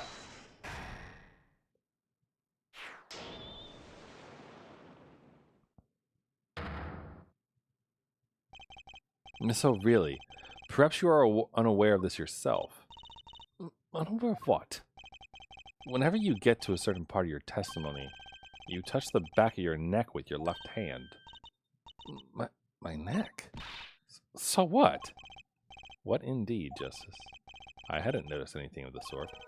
When she says that part of the testimony, she's subconsciously recalling something. Her body reacts to the memory, and she touches her neck. I'm sure of it. Memory? Would someone care to explain what he's babbling about? This is highly unusual, but let's ask the defense. You claim the witness is remembering something. Maybe you have evidence of this memory to show us? Her habit is scratching her neck whenever she talks about the moment of the crime.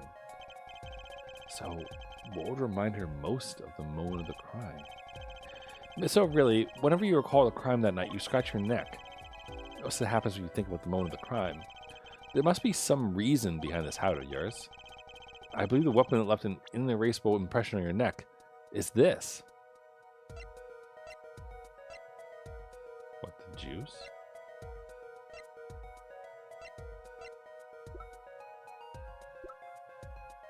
I mean, there's only one weapon. So,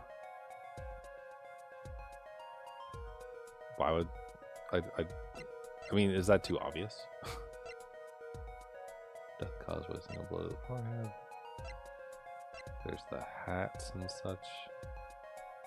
Blow to the forehead, hat removed during investigation. There's talking. I mean, the bottle? Whenever she talks about the moment of the crime, she touches her neck. And what reminds us more of that moment than this bottle, the murder weapon? But something doesn't fit. If you were only the witness to the crime, why would that make you touch your neck like you're in pain? What's he talking about now? It was Mr. Smith, the victim, who was hit, not you. This is a cross-examination, not a cross-wild conjecture. The witness's habits, they're completely irrelevant. Justice, I'll admit I'm a bit confused myself. This is certainly a unique cross-examination. I'll explain later. Just Just trust me. Now's our only chance to break her. Miss O'Reilly, please testify in detail about the moment of the crime. The very moment. Yet, I am knowing nothing. We know you're not Russian. The witness will testify, please. Now. They just wanted to get one more use out of that animation, I think. Bah! Fine.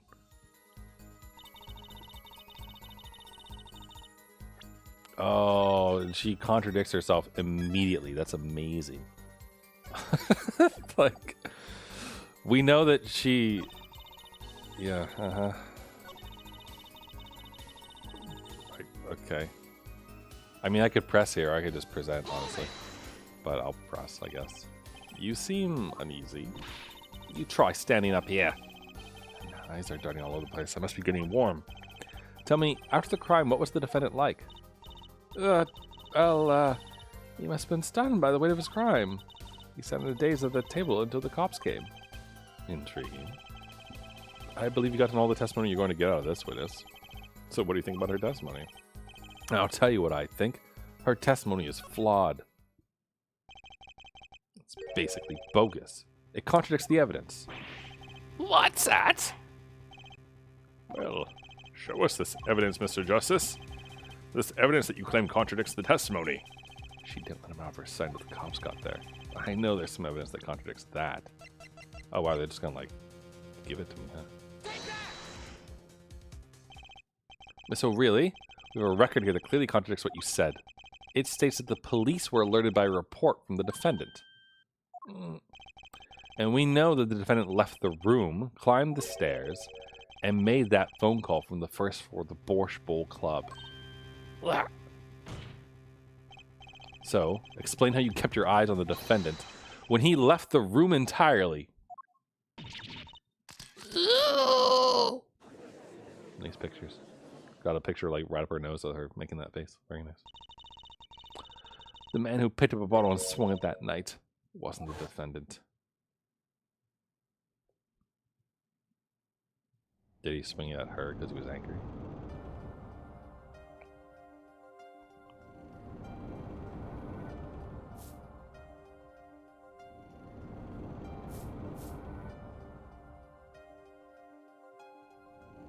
Showdown time.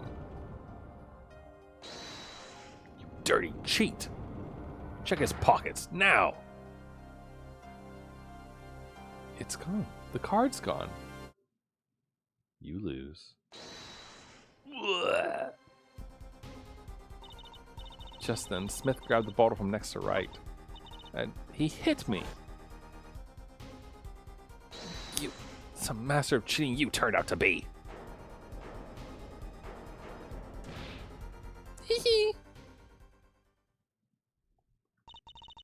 When I came to, The victim was already dead, is that it?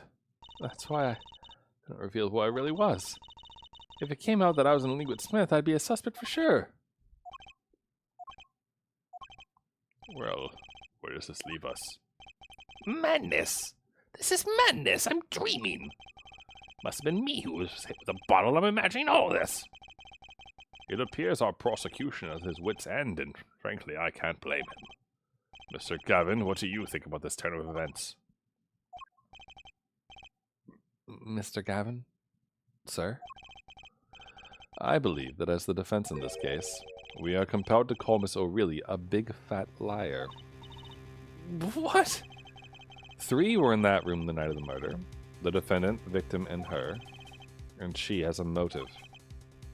A motive? Her plot foiled, the witness got into an argument with her client, Mr. Smith. And the denouement of that argument was murder. I'm no killer. It's a trap. Someone's trying to frame me.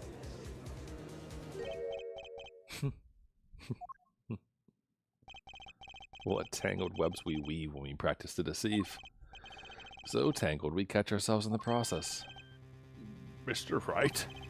Such a hasty conclusion. It's not like you, Christoph Gavin.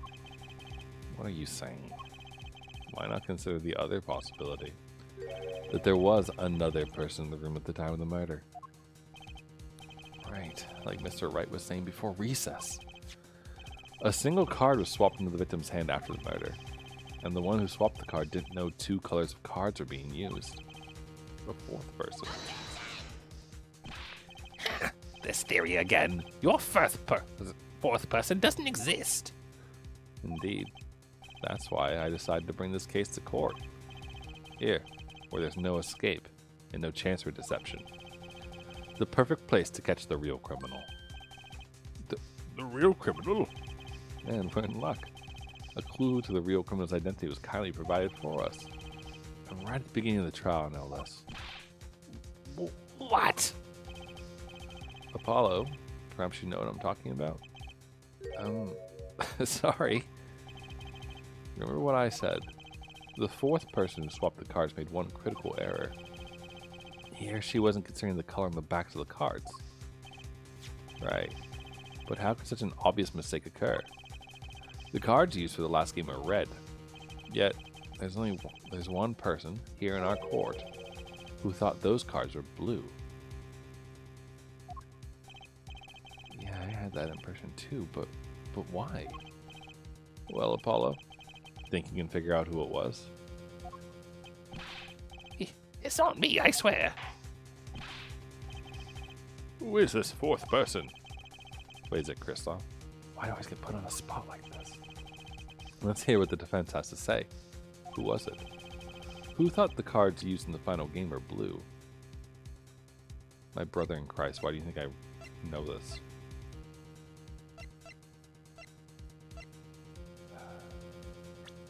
Don't suppose you want to show me the history?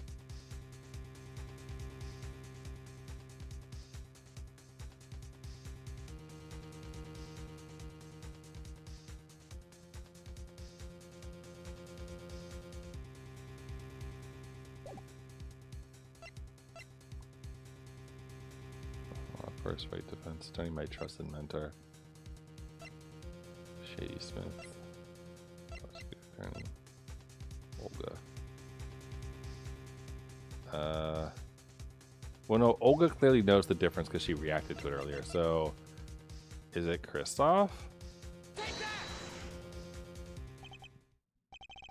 As I expected. Your eyes and ears are as sharp as your hair. I was right? Kristoff Gavin, you were the fourth person that night. But of course Mr. Gavin knows the color of the cards. How would he? As you can see, the photo of the crime scene is black and white. Can't tell which of the cards are blue. The ones on the floor or the table. But look! You can see the colors in this photo. Yeah, but when he said the cards were blue, it was well before this evidence came to light. It is true that the defendant was engaged in a game of poker with the victim. It's only that, a game in Pearson's. A competition, Your Honor. A competition? Yes, a test of wits. A silent clash of passions. Only the cards, their backs wreathed in blue flame, know its final outcome. Look at it's when he was waxing poetically. Well, Kristoff. Mr. Gavin? Mr. Gavin, is something the matter? No, nothing. Excuse me. It was just so sudden. Right. You aren't seriously accusing me, are you? Huh, Kristoff. You know even I never take a joke this far. This has gone beyond ridiculous. Beyond dumb. This is insanity. The defendant accusing his own defense attorney of murder? I assure you, I'm quite sane. But what possible connection could Mr. Gavin have to the victim? I wasn't aware that I had a connection to Mr. Smith either. Yes, but Mr. Gavin and the victim never even met. Well, what if they have?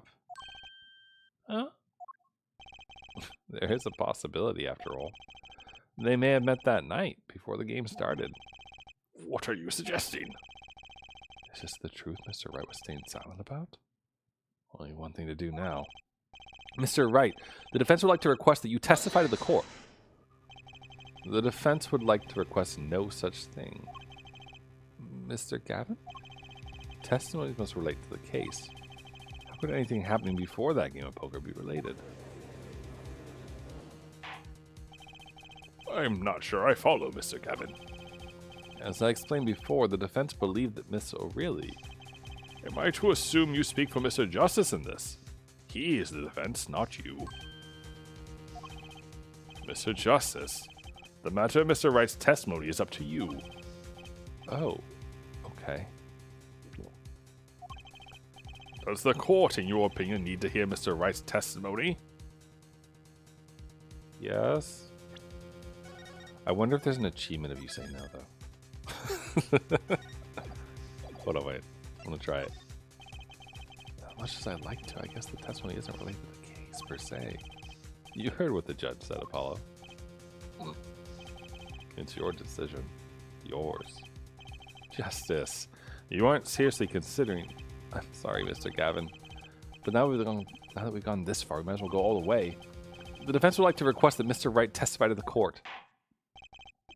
No, they just don't even give you a shit. No option. Very well. The defendant, Mr. Wright, will take the stand, please. Surprised, like, none of the bad options that I've done so I've removed my health. I mean, I get that this is the tutorial, probably. But even still, I'm kind of surprised that they made it, like, this easy.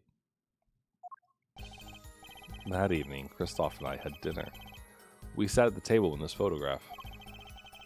Shady Smith walked in 5 minutes after Kristoff left. When the trap failed, Smith hit the waitress. The girl was knocked out cold, and Smith was uncontrollable. I left to call the police. When I returned, he was dead, blood streaming from a cut on his forehead. That's when I made another phone call to defense attorney Gavin. Mr. Gavin, you were at the Borscht Bowl Club the night of the murder? I dine with him rather frequently. And he talked to the defendant on the phone directly after the murder? Quite against my will. I had become involved in a murder. I thought I might be in need of a lawyer, so I called him. You were planning this all along, weren't you, Wright? Just because you want to drag me into your little murder trial.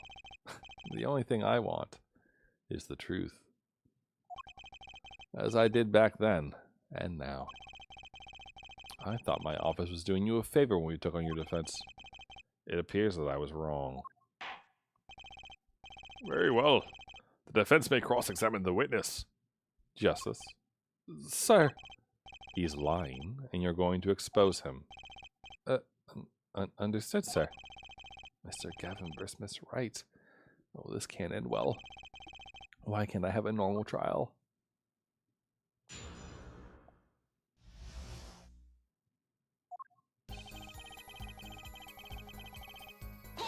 Go press on everything. You had dinner with Mr. Gavin? Yeah. He dines with me at the Borscht Bowl Club quite frequently. We were enjoying a usual dinner at our usual spot, as usual.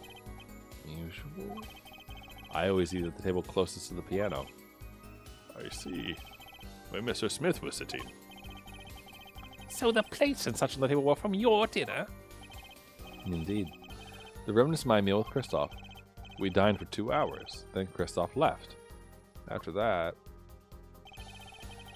Shady Smith walked in 5 minutes after he left. 5 minutes? So the two of them could have passed in the restaurant during that time? That would have been a fateful encounter, to be sure. Oh, Mr. Wright, what was it you said?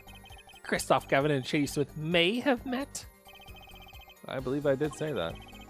Yeah, I was all nervous about this meeting. And now we hear they are just passing the hall?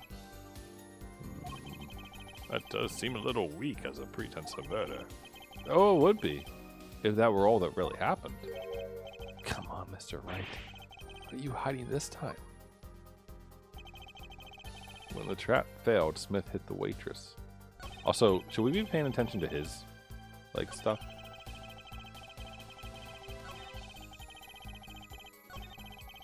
Like, he's now looking down here.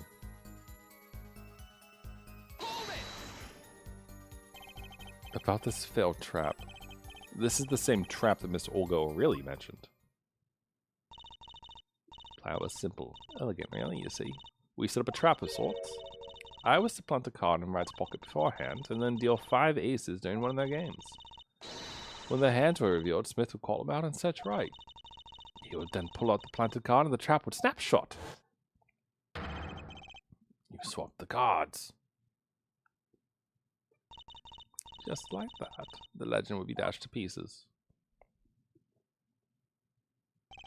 Yes, a harmless prank in essence. It was by a quirk of fate that I happened to discover it. A quirk? I happened to put my hand in my pocket and found a card. The card she planted? Yes, I snuck a peek at it and found it was the 5 of hearts. I had a feeling something might happen, so I disposed of the card before the game. Disposed? Sorry, the wrong voice. Disposed? Where? There was an empty bottle of grape juice I'd been drinking right beside me. I threw the card inside the bottle. An empty bottle of grape juice. The murder weapon. Yeah, I rolled it up and shoved it in. The cut of glass makes it hard to see. A battle of wits between the deceiver and the would-be deceived. Sounds like a terrific drama. A card inside the murder weapon? That's strange. Yeah, because it's not fucking there. Do I have to like peel this shit back? Cause it ain't here, dude.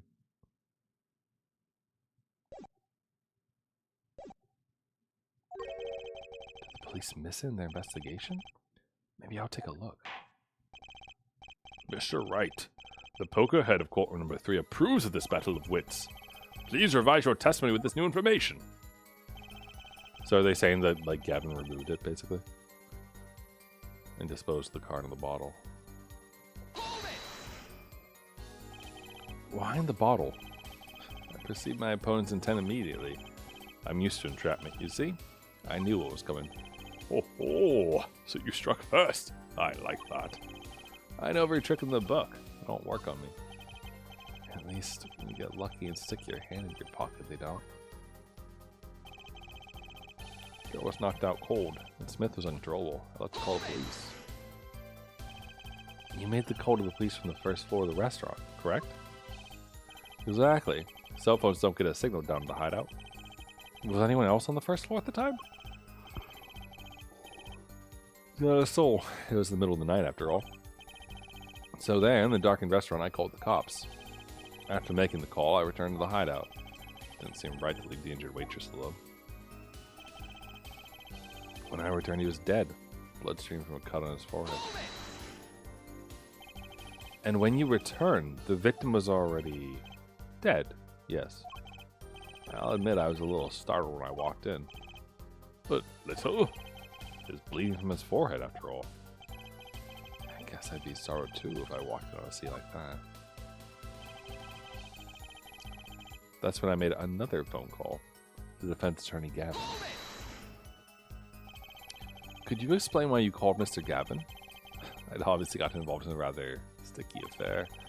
And I figured Kristoff's law offices would give me a friend rate for my defense fees. Glad to hear you intend to pay. Oh, well, I'll pay in full, Kristoff. It was I who got you involved after all. You may find the price of your defense quite high, my good friend. Quite high. Is this the truth that Mr. Wright was talking about? Justice, you know what you have to do. He's lying. Expose him. Now. Yes, sir. I think what's Mr. Wright trying to tell me with this testimony? The truth has to be in there somewhere.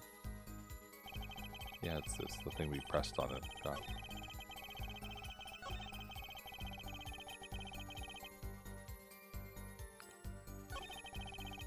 Okay, hold on.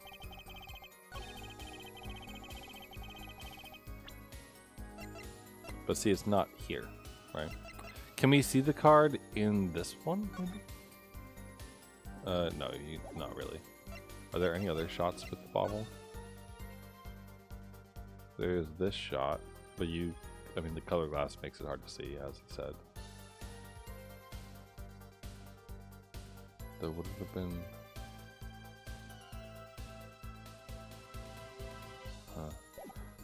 How would he get the card out,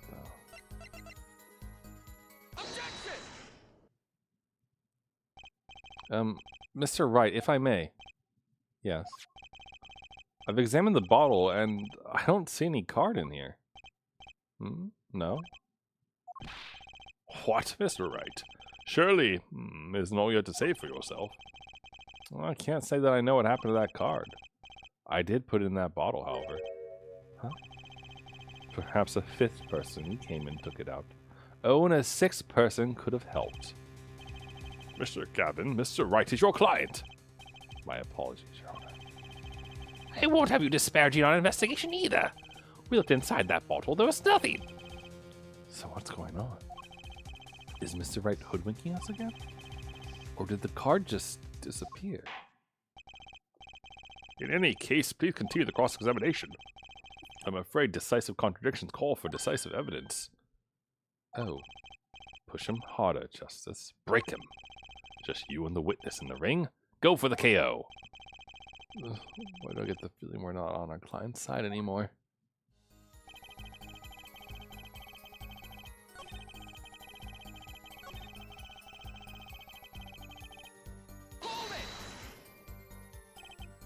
Wine the bottle. No.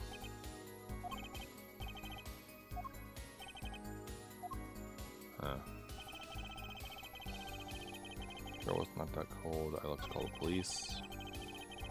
His dread. Blood streaming from a cut on his forehead. Could you actually see it though? Because didn't he have a hat on?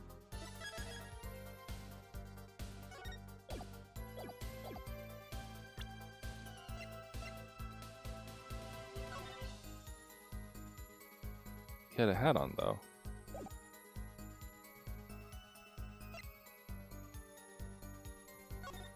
Single blow. Cerebral hemorrhaging.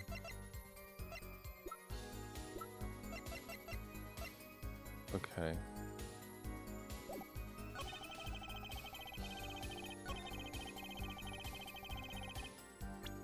Okay, but you couldn't have seen that because he was wearing a hat. Mr. Wright, if I may. Yes. Take a look at this photograph of the crime scene. See the victim here. He's wearing a hat. I wouldn't think you could see blood on his forehead. Good point. Justice. Next time you point out an inconsistency, put a little more oomph into it. Mr. Wright, can you explain this to the court? Forgot to mention something. I was the one who put that hat on his head. Eh? You? You put the hat on the dead man's head? You wore it through an entire poker game. After calling the police when I returned to the scene, his head was in full view. Shining bright, just like in this photograph. And? I picked his hat off the floor and put it on his head. Oh, why'd you do a thing like that? All I can say is, I'm sorry. But that's the only thing I touched at the crime scene. So, Miss O really didn't see it? It being the victim's, his head? I think not. She was out cold. I believe I was the only one who witnessed his head. Here we go again. Mr. Gavin? Pardon. It just seems that our client is determined to lie his way through this case. Hey, he's still our client, isn't he? I believe that's enough of that. Mr. Gavin? This witness's testimony is more like a travesty. It's riddled with lies. I'm beginning to see how you came to lose your attorney's badge 7 years ago. Well, you certainly have a unique way of treating your clients, Christoph. I never knew. I believe it was you who threw the first stone. Mr. Wright, if you intend to ever tell the truth about this case, it's now or never.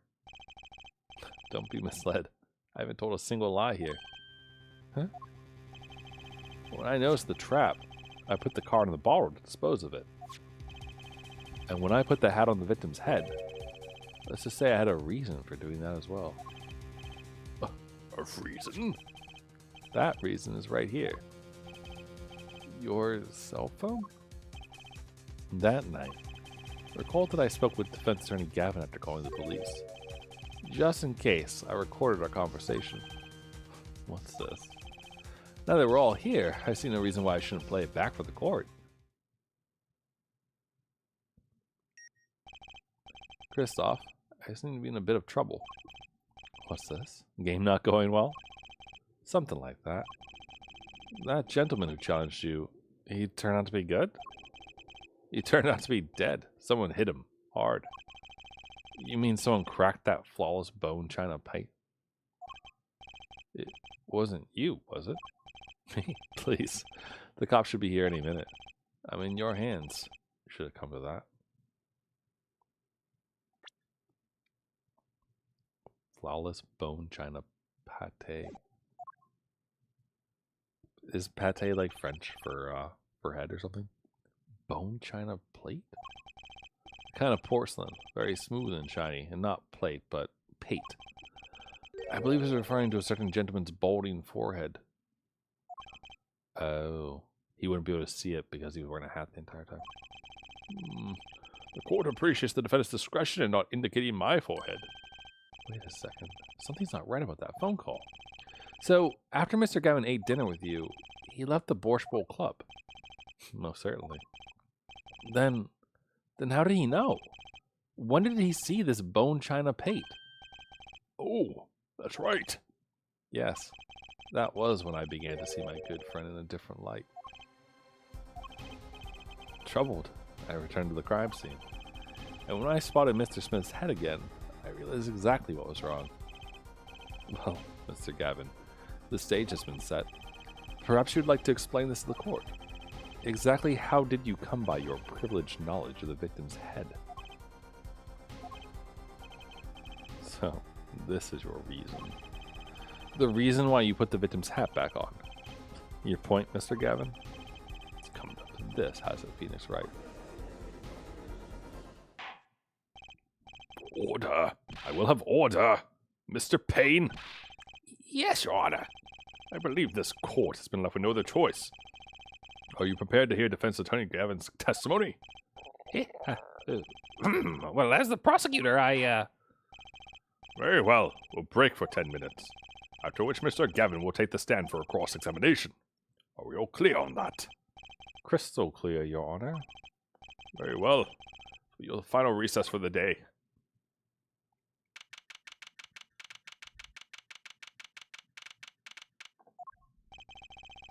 Mr. Gavin and Mr. Wright are both in the judge's chambers. Who would have thought today would turn out like this? May I? Huh? What? Hello, sir. Please pick a card. What's this all about? Is this one okay? Excellent. I have a message for you. The last hand's about to be played. You'll need a trump card to make it. A trump card? The card you have chosen is magical. Use it wisely and the game is yours. That's all. An ace. Where do I remember that card from? Mr. Smith's hand has 3 aces and Mr. Wright's 2. There's 5 aces in all. It is true. I have seen it. The 5th ace. There was cheating, I swear to you. Oh boy, someone's come here to be banned. Wow, a channel specialist because I'm so new to Twitch. Very nice. It says an account created on January 20th of 2024. That's pretty cool. We should. Goodbye.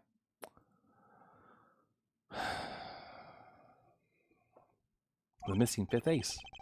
Wait, this blotch of red. Is this blood?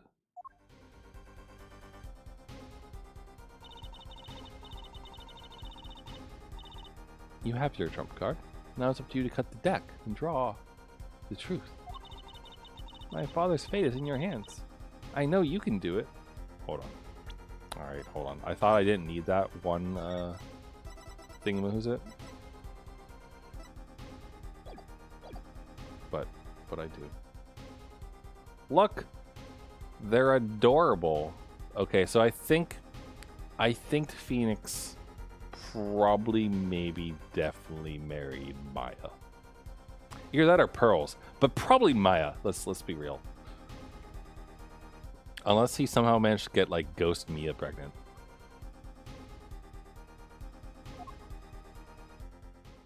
Oh, she faded out like a ghost. Maybe it was Mia's child. This bloodstained card is my trump card for finding the truth. fell deep into thought as my mind raced to understand what this all meant. That girl.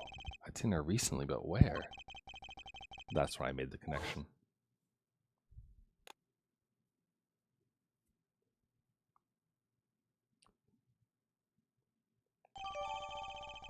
The bloody ace. Yeah, but how did you get that?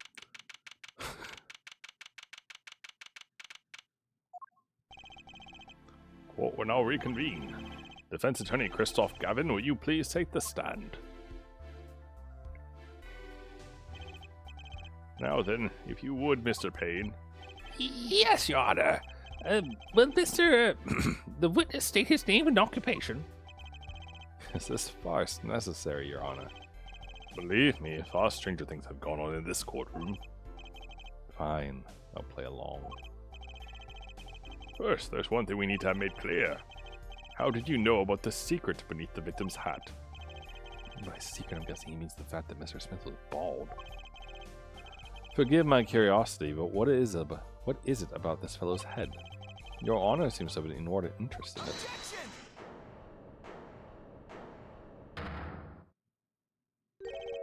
I wouldn't call it inordinate, Mr. Gavin. Mr. Wright? What do you think you're doing, Wright? Wow, things sure look different from the other side. You know what I mean, Apollo? Speaking of looking from the other side, let's consider something for a second. The victim wore that hat all night, never once taking it off except for that one time. That one time being the instant he was hit. Oh, When Mr. Wright returned from reporting the crime, the hat was lying on the floor. Mr. Wright picked it up and placed it on the victim's head. In other words, in order to have seen Mr. Smith's bald head, you would have had to have been there in the hideout at the time of the crime. In other words, I must be the real killer. Is that what you're trying to say?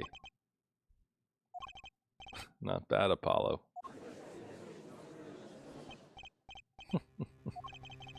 Mr. Gavin. I'm afraid that I haven't been entirely honest with the court. What? Oh, I assure you, I had the noblest of intentions. I did it all to protect my client, Mr. Wright. Yet, I'm afraid in the current situation I see little reason to hide anything.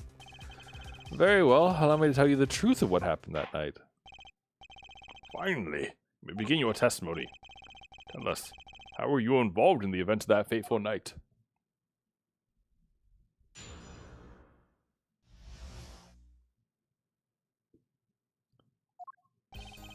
The rage I sensed that night troubled me, so I returned to the club. I went down to the basement and peeked in through the little window to the hideout. It must have been right after the murder took place. The victim was dead, as he appears in the photo. A bald head, an unconscious girl, and Wright, holding a bottle in his hand. I sensed that was not the best place for me to be at the time, and so I left. That's when the call came from Wright. So, you witnessed the murder? For better or worse, I missed the actual moment of the deed. Mr. Gavin, may I remind you that you are on Mr. Wright's defense team? Your testimony is clearly disadvantageous to your client. What else could I say? I'm standing on the witness stand after all. So you are, Mr. Gavin. And you had to testify as you just did. You had to tell them you saw the scene of the crime through that little window. Mr. Wright? You had to say that, because that was the only probable window of opportunity. Right, Apollo? Oh. Mr. Wright, the defense should do the cross-examination, not the defendant. Mr. Justice, are you prepared? Yes, Your Honor. I can't believe I'm going up against Mr. Gavin. This trial is getting weirder and weirder.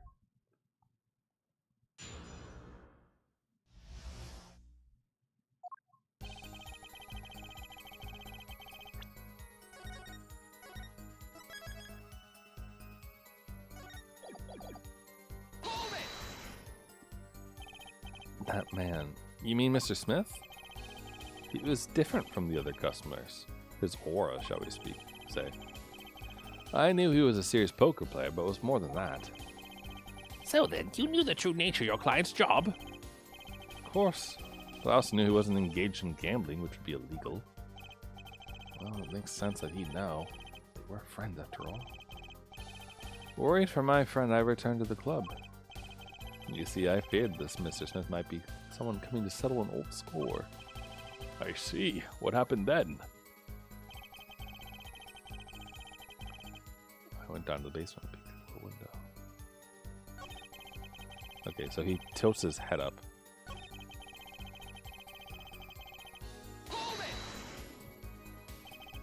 The little window. You mean the one used to keep watch up on the stairs? Yes, a relic of the ancient past. The Black Marketeers used it, I believe. Why did he go through the trouble of peeking in through the window? Wouldn't it have been easier to just open the door and go into the room? I didn't want to upset Wright, you see. Upset Mr. Wright? Yes, what if my fears had been unfounded? Be walking in on their match. Bad form, to say the least. So far, everything he's saying makes sense.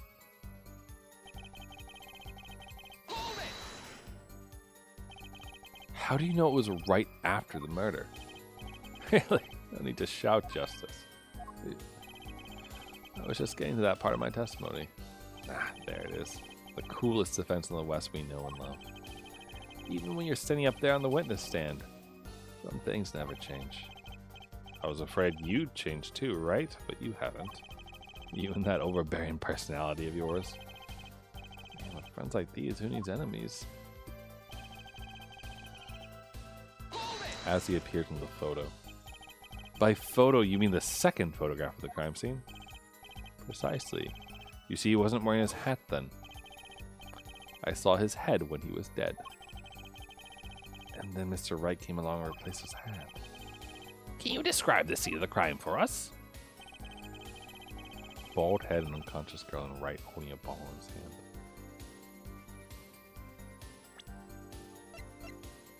But there's no bottle in the hand at this point. Just saying. Receive from this missing fifth ace.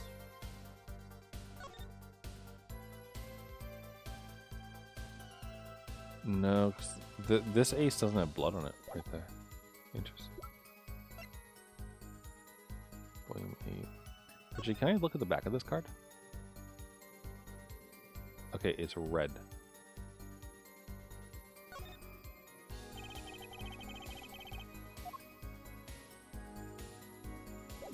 It's a red ace.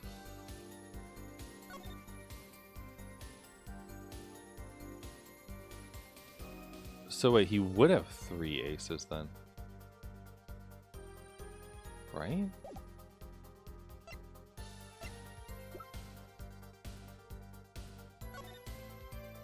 But if he had 3 aces, then he won. Excuse me. Except that it's the wrong ace. Because the ace of spades is on Phoenix's side, right? So then the cheat did happen, right? On the other side.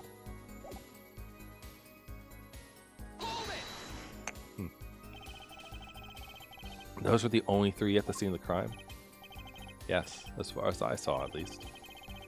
Then we're back where we started. The killer was the defendant, Phoenix Wright. Who else could it have been? But why didn't you talk to the police? 2 reasons. First, I didn't actually witness the very moment of the crime. Second, my office was asked to defend Wright. Even after seeing what I had seen, I couldn't abandon my friend. There must have been someone else there at the moment of the crime. Justice, I just said I saw no one. Not a soul. But that goes against what Mr. Wright said. Ah, yes. This mysterious 4th person. Who else would conveniently be the real killer, I suppose? Glad to see we agree, Mr. Gavin. Let me pose a question, then. Tell me, what possible reason did the real killer have to swap cards in the victim's hand? Perhaps you can show us a reason why such a thing would be necessary? Because they got their own blood on it, maybe? How can I show something I can't find myself? Remember, Apollo, the card that was swapped out was the 5th ace. The 5th ace. Right. Well, Mr. Justice, the question of why the killer would swap out a card has been raised. Can you point to a reason? I don't think so. I mean, yes, but also no. Not yet. No, not yet, Your Honor. Not yet. Pathetic. Not yet. Try not ever. Oh, Mr. Kevin. Oh, I'm willing to wait for as long as it takes. Hey, do you know what the heck I'm looking for? Paulo. Yes, sir. Don't forget, you already know the answer. You just don't realize it yet. I already know the answer? Take a moment to think it over again, okay?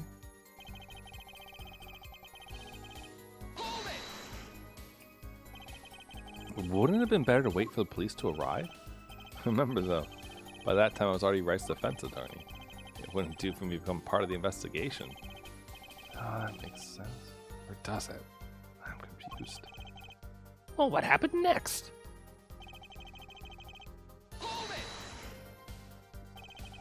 Where were you when the call came? I had already left the Borscht Bowl Club by that time. On the phone, he asked me to defend him. Naturally, I was surprised. I accepted, however. I couldn't abandon him. So kind of you. So far, everything jives with Mr. Wright's testimony, I think. Is it going to be a problem for you to cross-examine your own boss? I'm fine. What's the top? You never pull punches in cross-examination. It's you, Mr. Gavin. I learned it from watching you. Okay. It was the third one over, right? Yeah, this one. So we'll press and then present the evidence.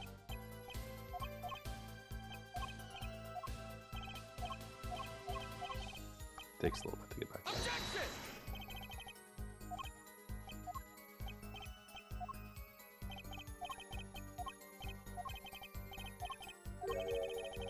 It'd be interesting if there actually is another person, and we're just not knowing it yet. Like, it'd be really weird, but still interesting.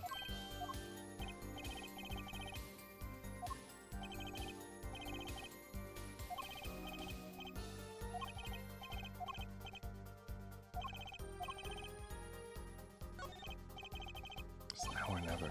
The defense would like to present evidence to the court. Evidence showing the reason why a card was swapped out. Go ahead and point out your reason, Mr. Justice. Why did the killer take the 5th ace? Because it had blood on it. My reason is, this. Is that an ace? Why? Why, it's got blood on it. Right next to the spade. What? Oh, look at that twitch. This is insane. Why wasn't I told about this? Why?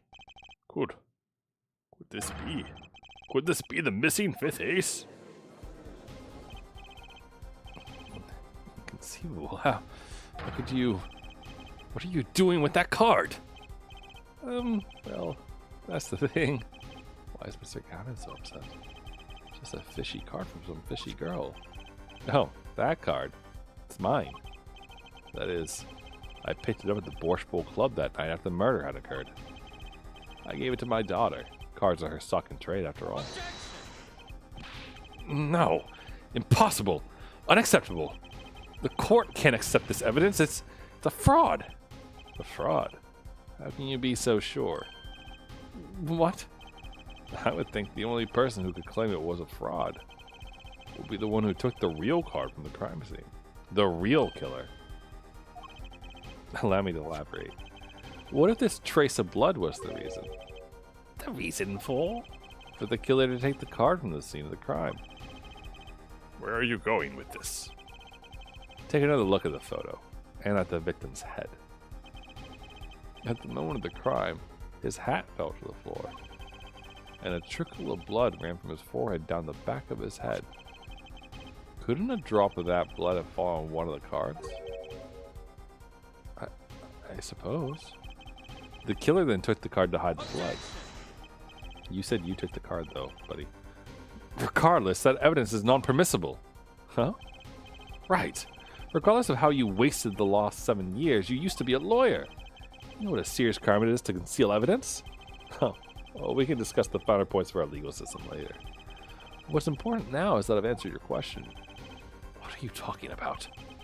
You wanted to know why the killer would have taken the card from the crime scene. And now I've told you. That one drop of blood would have been decisive evidence, you see? This is baseless conjecture. Baseless.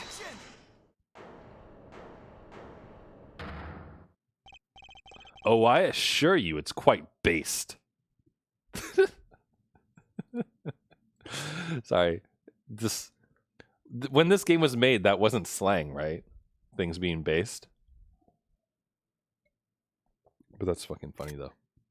Because this is a very exploitable little screenshot. What? It's amazing, really, how a single drop of blood on a single card can lead us to the truth. It's quite simple. Well, Apollo? Yes? Try picturing the scene of the crime in your head. Whoa. Look at this fancy-ass remake stuff. The murder took place in the hideout. The body of the luckless victim was found at the poker table. And before the killer swapped a card out, there was a single card with a drop of blood on it in the victim's hand. Given this, there's one decisive problem with this scene. Well, what is it? Let's keep it simple, shall we? Given that there was a drop of blood on a card, whose position in this diagram doesn't fit? The victims? The killers? The witnesses? Or the second witness? Whose position doesn't fit with the bloody card? This one? I mean, he wouldn't be able to see it, right? If he's holding it in his hand. The second witness's position is the problem. The second witness? That would be Mr. Gavin, yes? The second witness position is far less problematic than yours right now, Justice. Or perhaps perilous is a better word. I cannot see what the bloodstained card has to do with the second witness's location. But you're more than in peril of a penalty this time. Your Honor, one more chance, please. Oh, I suppose. Do think it over, Mr. Justice. There was a drop of blood on a card. Whose position in the diagram doesn't fit? What?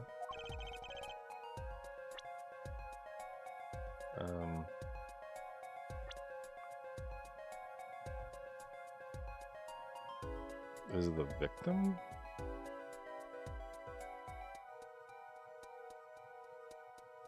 Or the killer? I guess it would be the killer?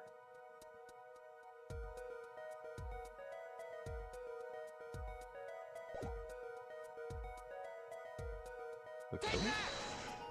Because if he's like standing in front of the table and smacking him, then he wouldn't get blood on the card? You think? Yeah, no, it's wrong. Your job here is not to think, but to know. Just look here, reminds me of the old days. Not the good old days, per se. The good old penalty sound.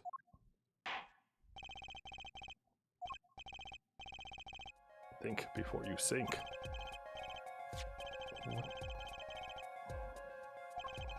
I mean, are you telling me the victim doesn't make sense or something?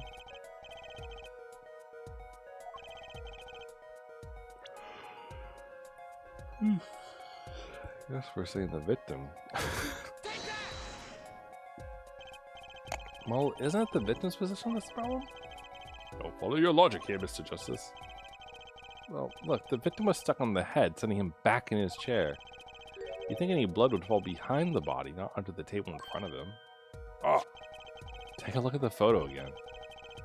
If he bled in this position, the blood would fall on the floor, not on the cards. why, that's right. So, what does this mean? Also, what was the last one I said? 9:59 was the autosave. Oh, that was a second ago. Versus 9:52. Yeah, alright. I guess I'll live with having a less than stellar health bar, I guess. What does this mean? Incidentally, we were sitting in swivel chairs. Swivel chairs? Oh, man. Apollo, try turning the chair around. Recreate the crime scene.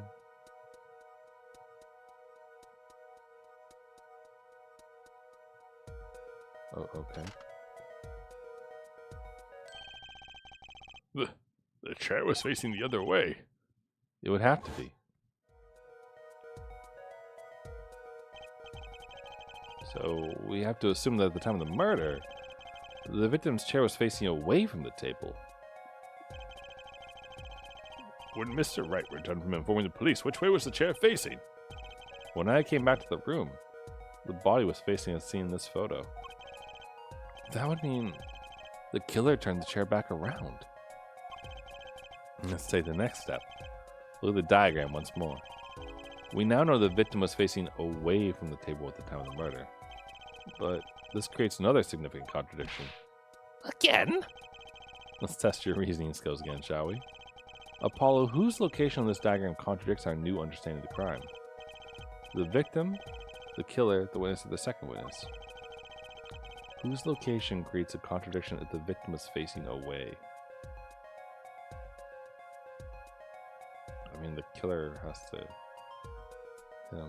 I mean, wouldn't the killer have to be closer?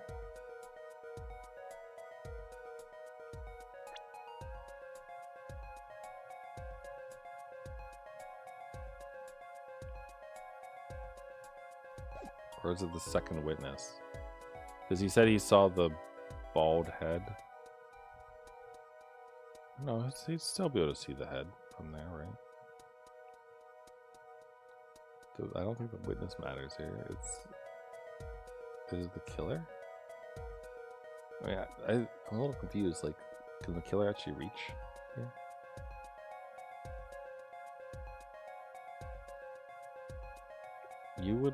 The second witness wouldn't be able to see the blood, right?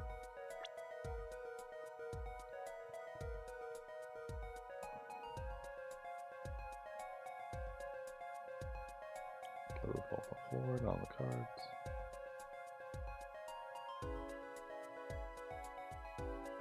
The victim was struck on the head, sending him back in his chair. Then it's gonna be the killer's position, right? He would have to be facing the other way to knock him into the chair, right? The victim was struck from the front, correct? Indeed. Well, wouldn't it be hard for the killer to hit him from the front, sitting where his indicator currently is? I would think it'd be quite hard, yeah. Yes, but what you're saying makes no sense. Why would the victim suddenly turn to face the wall in the middle of a game? I believe a sufficient reason will soon come to light. What?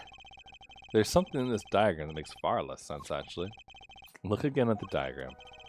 Apollo, if the victim was struck while he was sitting as shown here, where would his assailant be standing? Try marking it on the diagram. But there's no room to put a mark where the killer should be. Don't worry. Let's think it through and see what we find. We know the victim was facing toward the wall at the time of the crime. That's the only thing we know for sure. Try to forget about everything else. Where would the killer have to be standing to strike our victim from the front?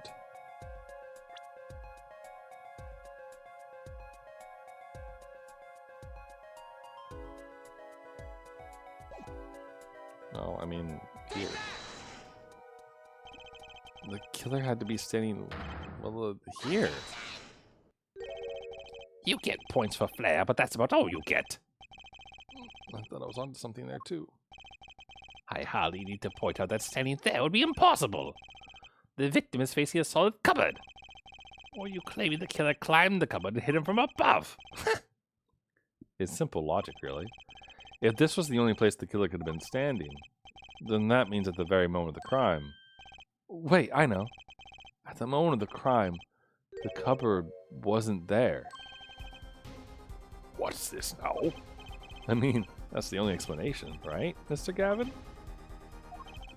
Your Honor, I have a suggestion for the defense. We should arrange to examine the cupboard in the hideout immediately. Bailiff, send a team to the crime scene immediately. Have them try to move the cupboard. Your Honor? What? There's one more thing your man should look for. Please give this to the bailiff. Yes, I see. You do belong in the courtroom after all, Mr. Wright. I do my best.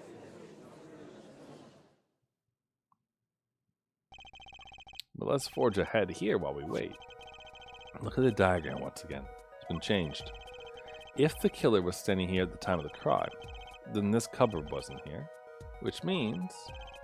Apollo, try moving the cupboard.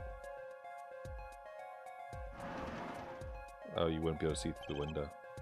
Thank you. As you can see, the cupboard was the problem. At the time of the murder, it has to have been as shown here. Now, everything is in place to reconstruct the moment of the crime. Oh my. What's this? Oh, what is it now?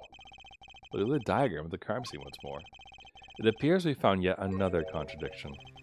What I believe to be the final contradiction, in fact. Oh, dang. Notice something, Apollo? Our line of deduction is rapidly approaching its logical conclusion. Now then, Mr. Justice, please point to the new contradicting indicator. The victim, the killer, the witness, the second witness? Which indicator in this diagram contradicts what we know about the crime? This one. He can't have seen anything, because the cupboard was in the way. About this cupboard, are we all okay with assuming it was moved? Sure, why not? Well, if it was, something really doesn't fit. The cupboard would completely cover up the window to the stairs. Oh! That's right, someone standing outside wouldn't be able to see in. Someone like Mr. Gavin. What did you say? Oh, is the coolest defense in the West losing his cool? Don't expect me to play along with your little game, Wright. It's only a game until someone gets killed, Mr. Gavin. And someone was, while the window of that room was blocked by a cupboard. So, Mr. Gavin, perhaps you'd like to explain to the court. Exactly where did you witness the crime scene from? Excuse me, Your Honor. Order. It's a court of law and I will have order. We just now received word from an investigation team at the Borscht Bowl Club. They've examined the cupboard in the hideout, Your Honor. Oh? And what did they find? Well, Your Honor, it turns out there's a secret passage behind it. What? Yes. I believe I mentioned something of the sort before. This is one of the tricks to the room many of our regulars know about. I do remember saying something about that now that he mentions it. A secret passage is a handy thing to have when you're engaged in legal going-on. Never know, you might need to duck away from the eyes of the law. So, the room has a secret passage. Where does it go? The other side connects to the restaurant above. The underworld bosses could get away from the cops and enjoy a cold bowl of borscht, no doubt. Just like our killer.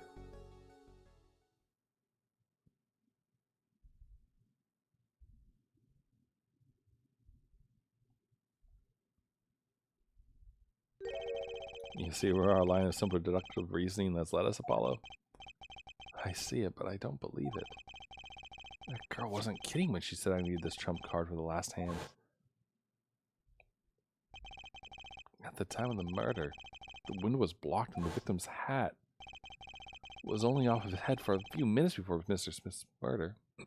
Between Mr. Smith's murder and Mr. Wright's return from calling the cops. In other words, the only place anyone could have seen the victim's bald head was from inside the hideout. Well, Mr. Gavin? Come on, say something. Dare I ask what really happened that night? Actually, I think we can probably figure it out ourselves at this point. That night, for whatever reason, our killer had a date with Mr. Smith. A date with destiny. There he crouched, hidden in the secret passageway behind the cupboard, holding his breath, waiting for just the right moment. And the chance came, and he took it. Sorry,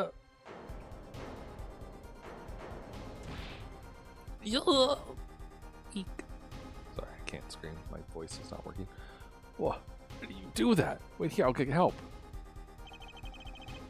Miss Olga Orley was out cold, struck by Mr. Smith.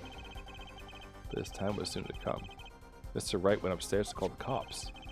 leaving Mr. Shady Smith alone in the hideout with the unconscious stealer. Then our killer stepped out from the secret passage into the hideout. The victim must have heard the cupboard sliding aside.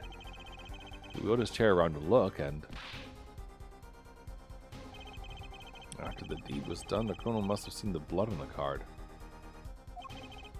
He would have, of course, realized the need to destroy the evidence. That single spot of blood told the whole story of the crime. Too bad for him he didn't linger any longer in the hideout that night. If he had, he might have noticed the cards on the floor. And the fact that they were all red.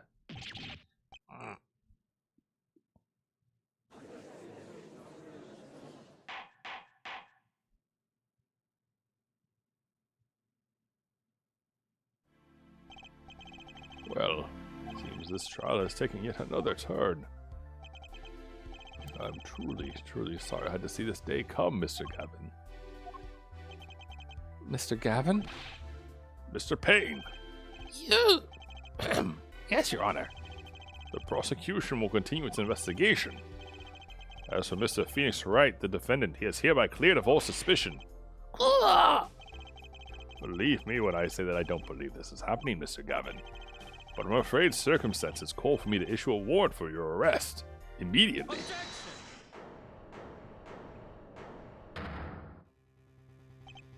Oh, no need to apologize. I rather enjoyed myself. It's not every day you get to witness a legendary attorney's dirty tactics firsthand. Your point, Mr. Gavin. Frankly, Your Honor, I'm shocked that a person of your caliber would be taken in by such a low-grade parlor trick. Excuse me? The defendant is cleared of all suspicion. This is hardly the time for jokes, Your Honor. Mr. Wright hasn't proven anyone's guilt or innocence here. What he has done is use illegal evidence to put the blame on someone else. Not just anyone else, but me, his own defense attorney. Illegal evidence? Let me ask you, Mr. Gavin. Is there still any reason at present to suspect me of wrongdoing? Of course. This bottle, for instance. The bottle of grape juice Mr. Wright was drinking. How do you intend to explain away the fingerprints on the murder weapon? And not just any fingerprints. Am I right, Mr. Payne? Actually, yes. The fingerprints on the bottle were, upside down. Oh, I seem to recall this being an issue earlier. The court, in this case, demand an explanation. There's only one reason why anyone would hold a bottle upside down. That's to hit someone with the bottom of the bottle. Well, Your Honor? See how the caught fish squirms to the last. Well, Apollo? Yes? Your boss seems awfully concerned about this bottle still. But I'm sure you can come up with a suitable explanation. Just like that. I mean, I could try, dude.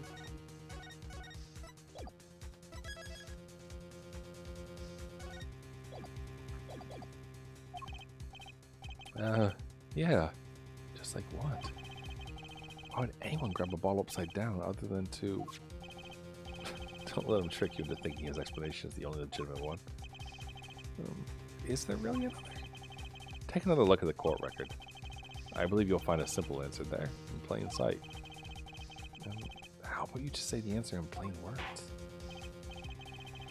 It would be hasty to deliver a verdict with unanswered questions indeed. Well, Mr. Justice. Oh, Mr. Gavin said that the court in this case demand explanation. Don't worry, justice won't leave until justice is done. Perhaps the defense would care to enlighten the court. What evidence do you have to explain why the fingerprints on the bottle were upside down?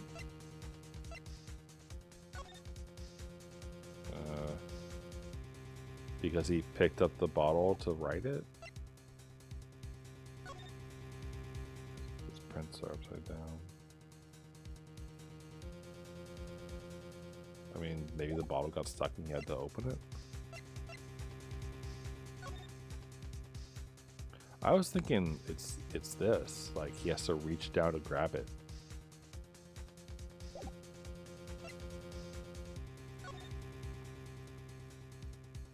It's also uncorked here. So like he would have picked it up to put a cap on it.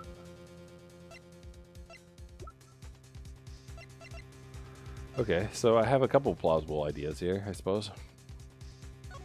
One, to put the cap back on. Two, to take it out from here. I'm gonna go with the Olga's photo, I think, for now. It's actually easier to show than explain, Your Honor. Place that bottle on the floor next to your chair. Excuse me, on the floor. Yes. Now reach down and pick it up without getting out of your chair. Ah! See? You naturally go to pick up the bottle by its neck. With your fingers upside down. Look at this photograph taken on the night of the murder.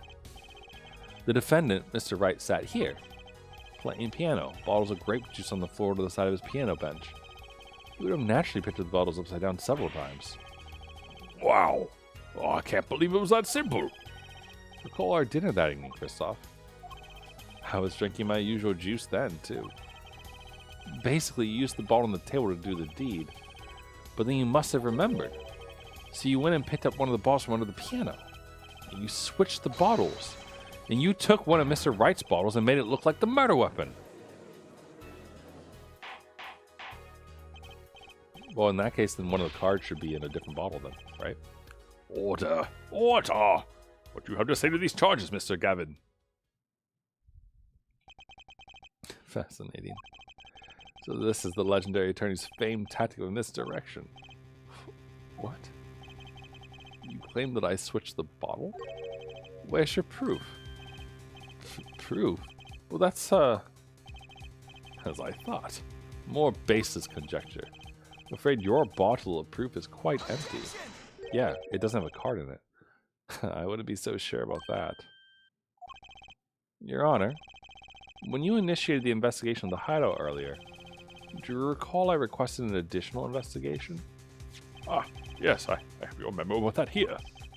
Retrieve the bottles from under the piano at the Borscht Bowl Club. And, here's one of the bottles in question. What, are you going to dust that for fingerprints too? Be surprised if anyone were on that but his. Mr. Gavin probably wouldn't make such a novice mistake. True. That bottle won't bear a trace of anything. Say Apollo. Yeah. Why don't you go ahead and examine that bottle? But why? Just humor me. Mr. Wright. That bottle will solve this case once and for all. What? That's some bottle. There it is. I knew it. I fucking knew it. There's something inside that bottle.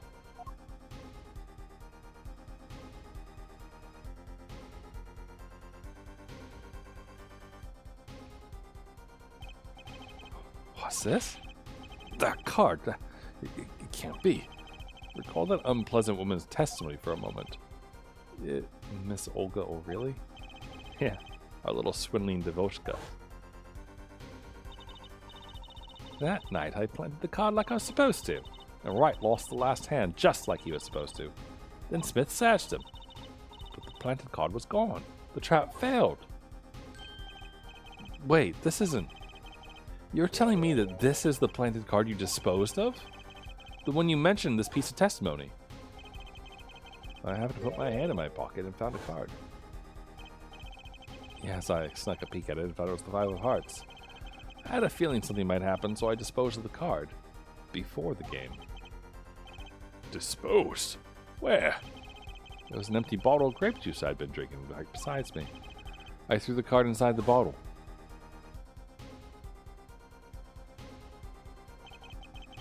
The Five of Hearts. This is the card. The bottles were swapped, and the only one who could have done that was the fourth person in the club that night. You, Mr. Kristoff Gavin.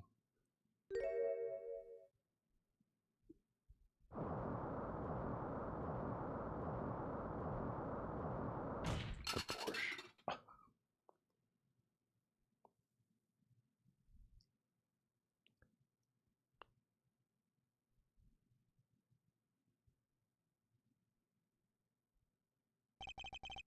That is all.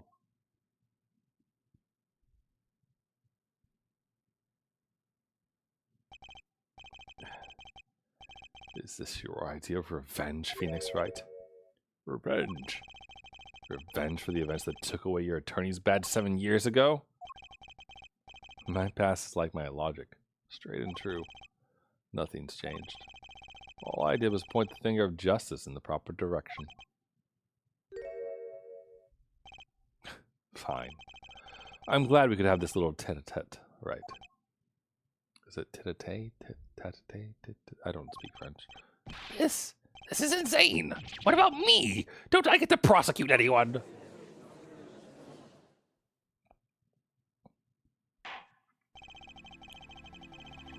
I believe this time we finally come to the end of our trial. Mr. Payne, do you have a report for us on Christoph Gavin? He's admitted everything. We're processing his arrest now. I see. So one has to wonder why he would do such a thing. He didn't even have a connection to the victim, did he? None that we know of. Mr. Wright, have you anything to add? I'm afraid I can't shed any more light on the matter. About this victim, Mr. Shady Smith. His occupation was listed as traveler. An odd profession, to be sure. That's all we know about him. I'll arrange a follow-up investigation, Your Honor. Good. Mr. Wright. Yeah? 7 years. You still haven't lost your touch. Christoph Gavin was a man with much significance for me, both as a friend and a lawyer. He was extremely talented, to be sure. I needed two things before I could confront him. The first was a place where no injustice would be tolerated. This courtroom. The second was a man who would tolerate no injustice. In other words, a defense attorney. You, Apollo. Me? This is a dark time for our legal system. Twisting of justice brought on by our very own initial trial system. We had to set it right. Mr. Wright. And our work lies ahead of us. And I, for one, am looking forward to it. Well, this seems like a good time to announce a verdict. This court finds the defendant, Mr. Phoenix Wright, not guilty. Confetti!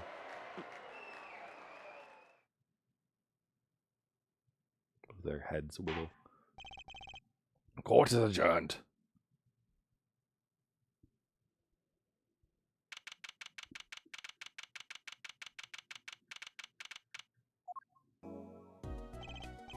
Thanks, Apollo.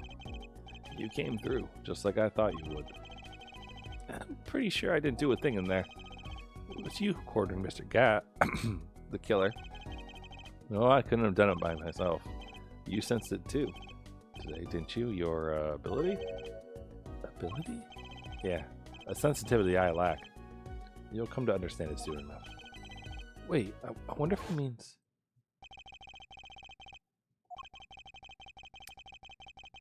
Sorry, I'm not going to read this part. My throat's getting tired. Let me get some water.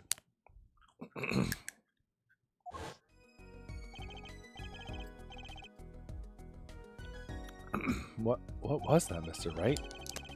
You'll have to find the answer to that question yourself. The answer. Right. Today was full of questions without answers. Most of them about Mr. Gavin. What possible reason could he have had to commit murder? Perhaps you'll learn that in the days to come. Huh? But you don't know, do you? This locket is the key.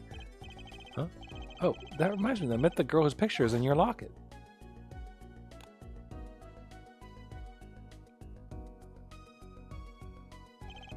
Your daughter, right? That's right. She's my daughter. You know, you were right about this locket.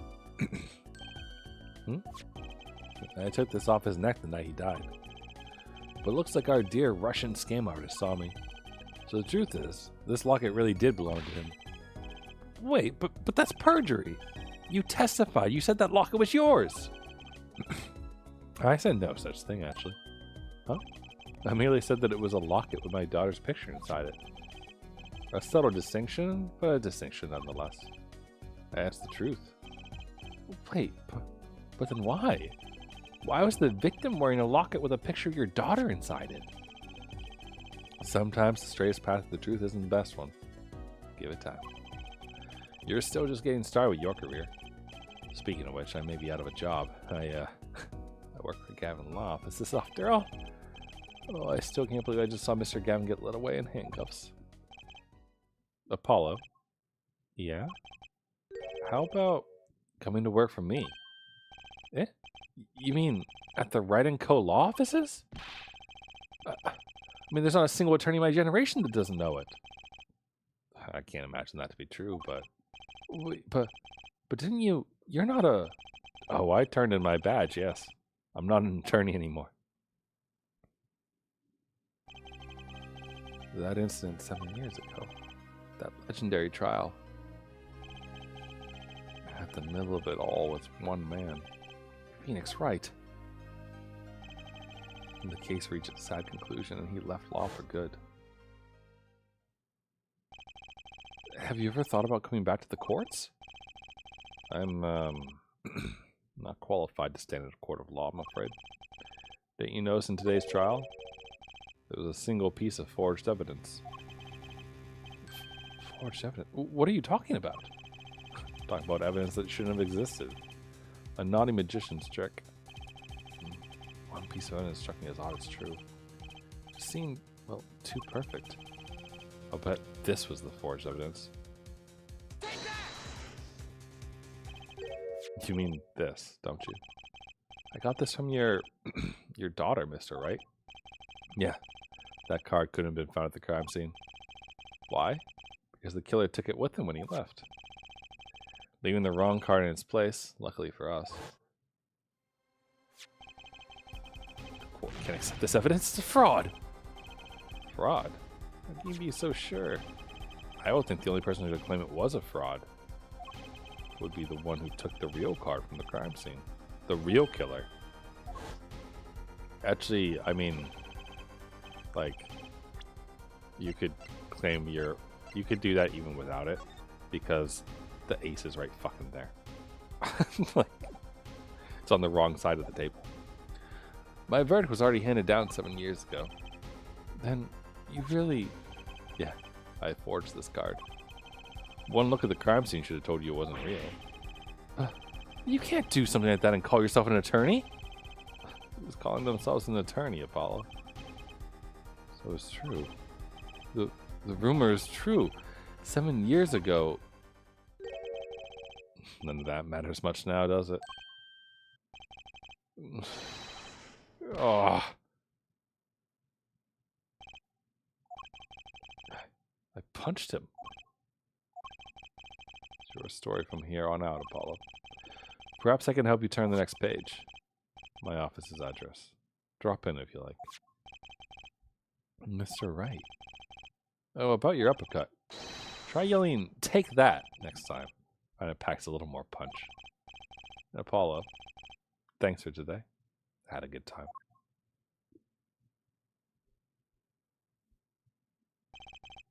And with that, Mr. Wright walked out the door.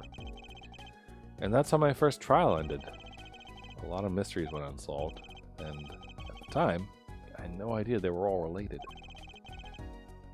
Every mystery that day, connected by a single thread of logic. I'd find that out soon enough. My name is Apollo Justice, attorney at law, and this is how my story begins.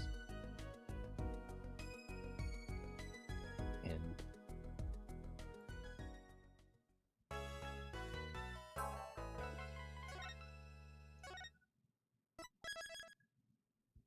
Cool. No. Okay, we'll start the next episode next time, I suppose. I imagine that next time we won't actually get through everything. The tutorial mission tends to be the shortest. So, and this took about 3 hours. And so I fully expect all the other ones to take at least 2 streams to do, because that tends to be the case, if not 3. So, that's it for now. But thanks for hanging out with me and watching. And I hope you all enjoyed the fun, happy magician and the weird eyeball stuff and everything. It was a good time. But yeah, tomorrow, I don't know if there'll be a stream or not. It's Thursday, which means I should be going to trivia. But Friday for sure, there'll be a stream. Probably a depth stream. So I'll see you all then. Hope you all have a great rest of your night.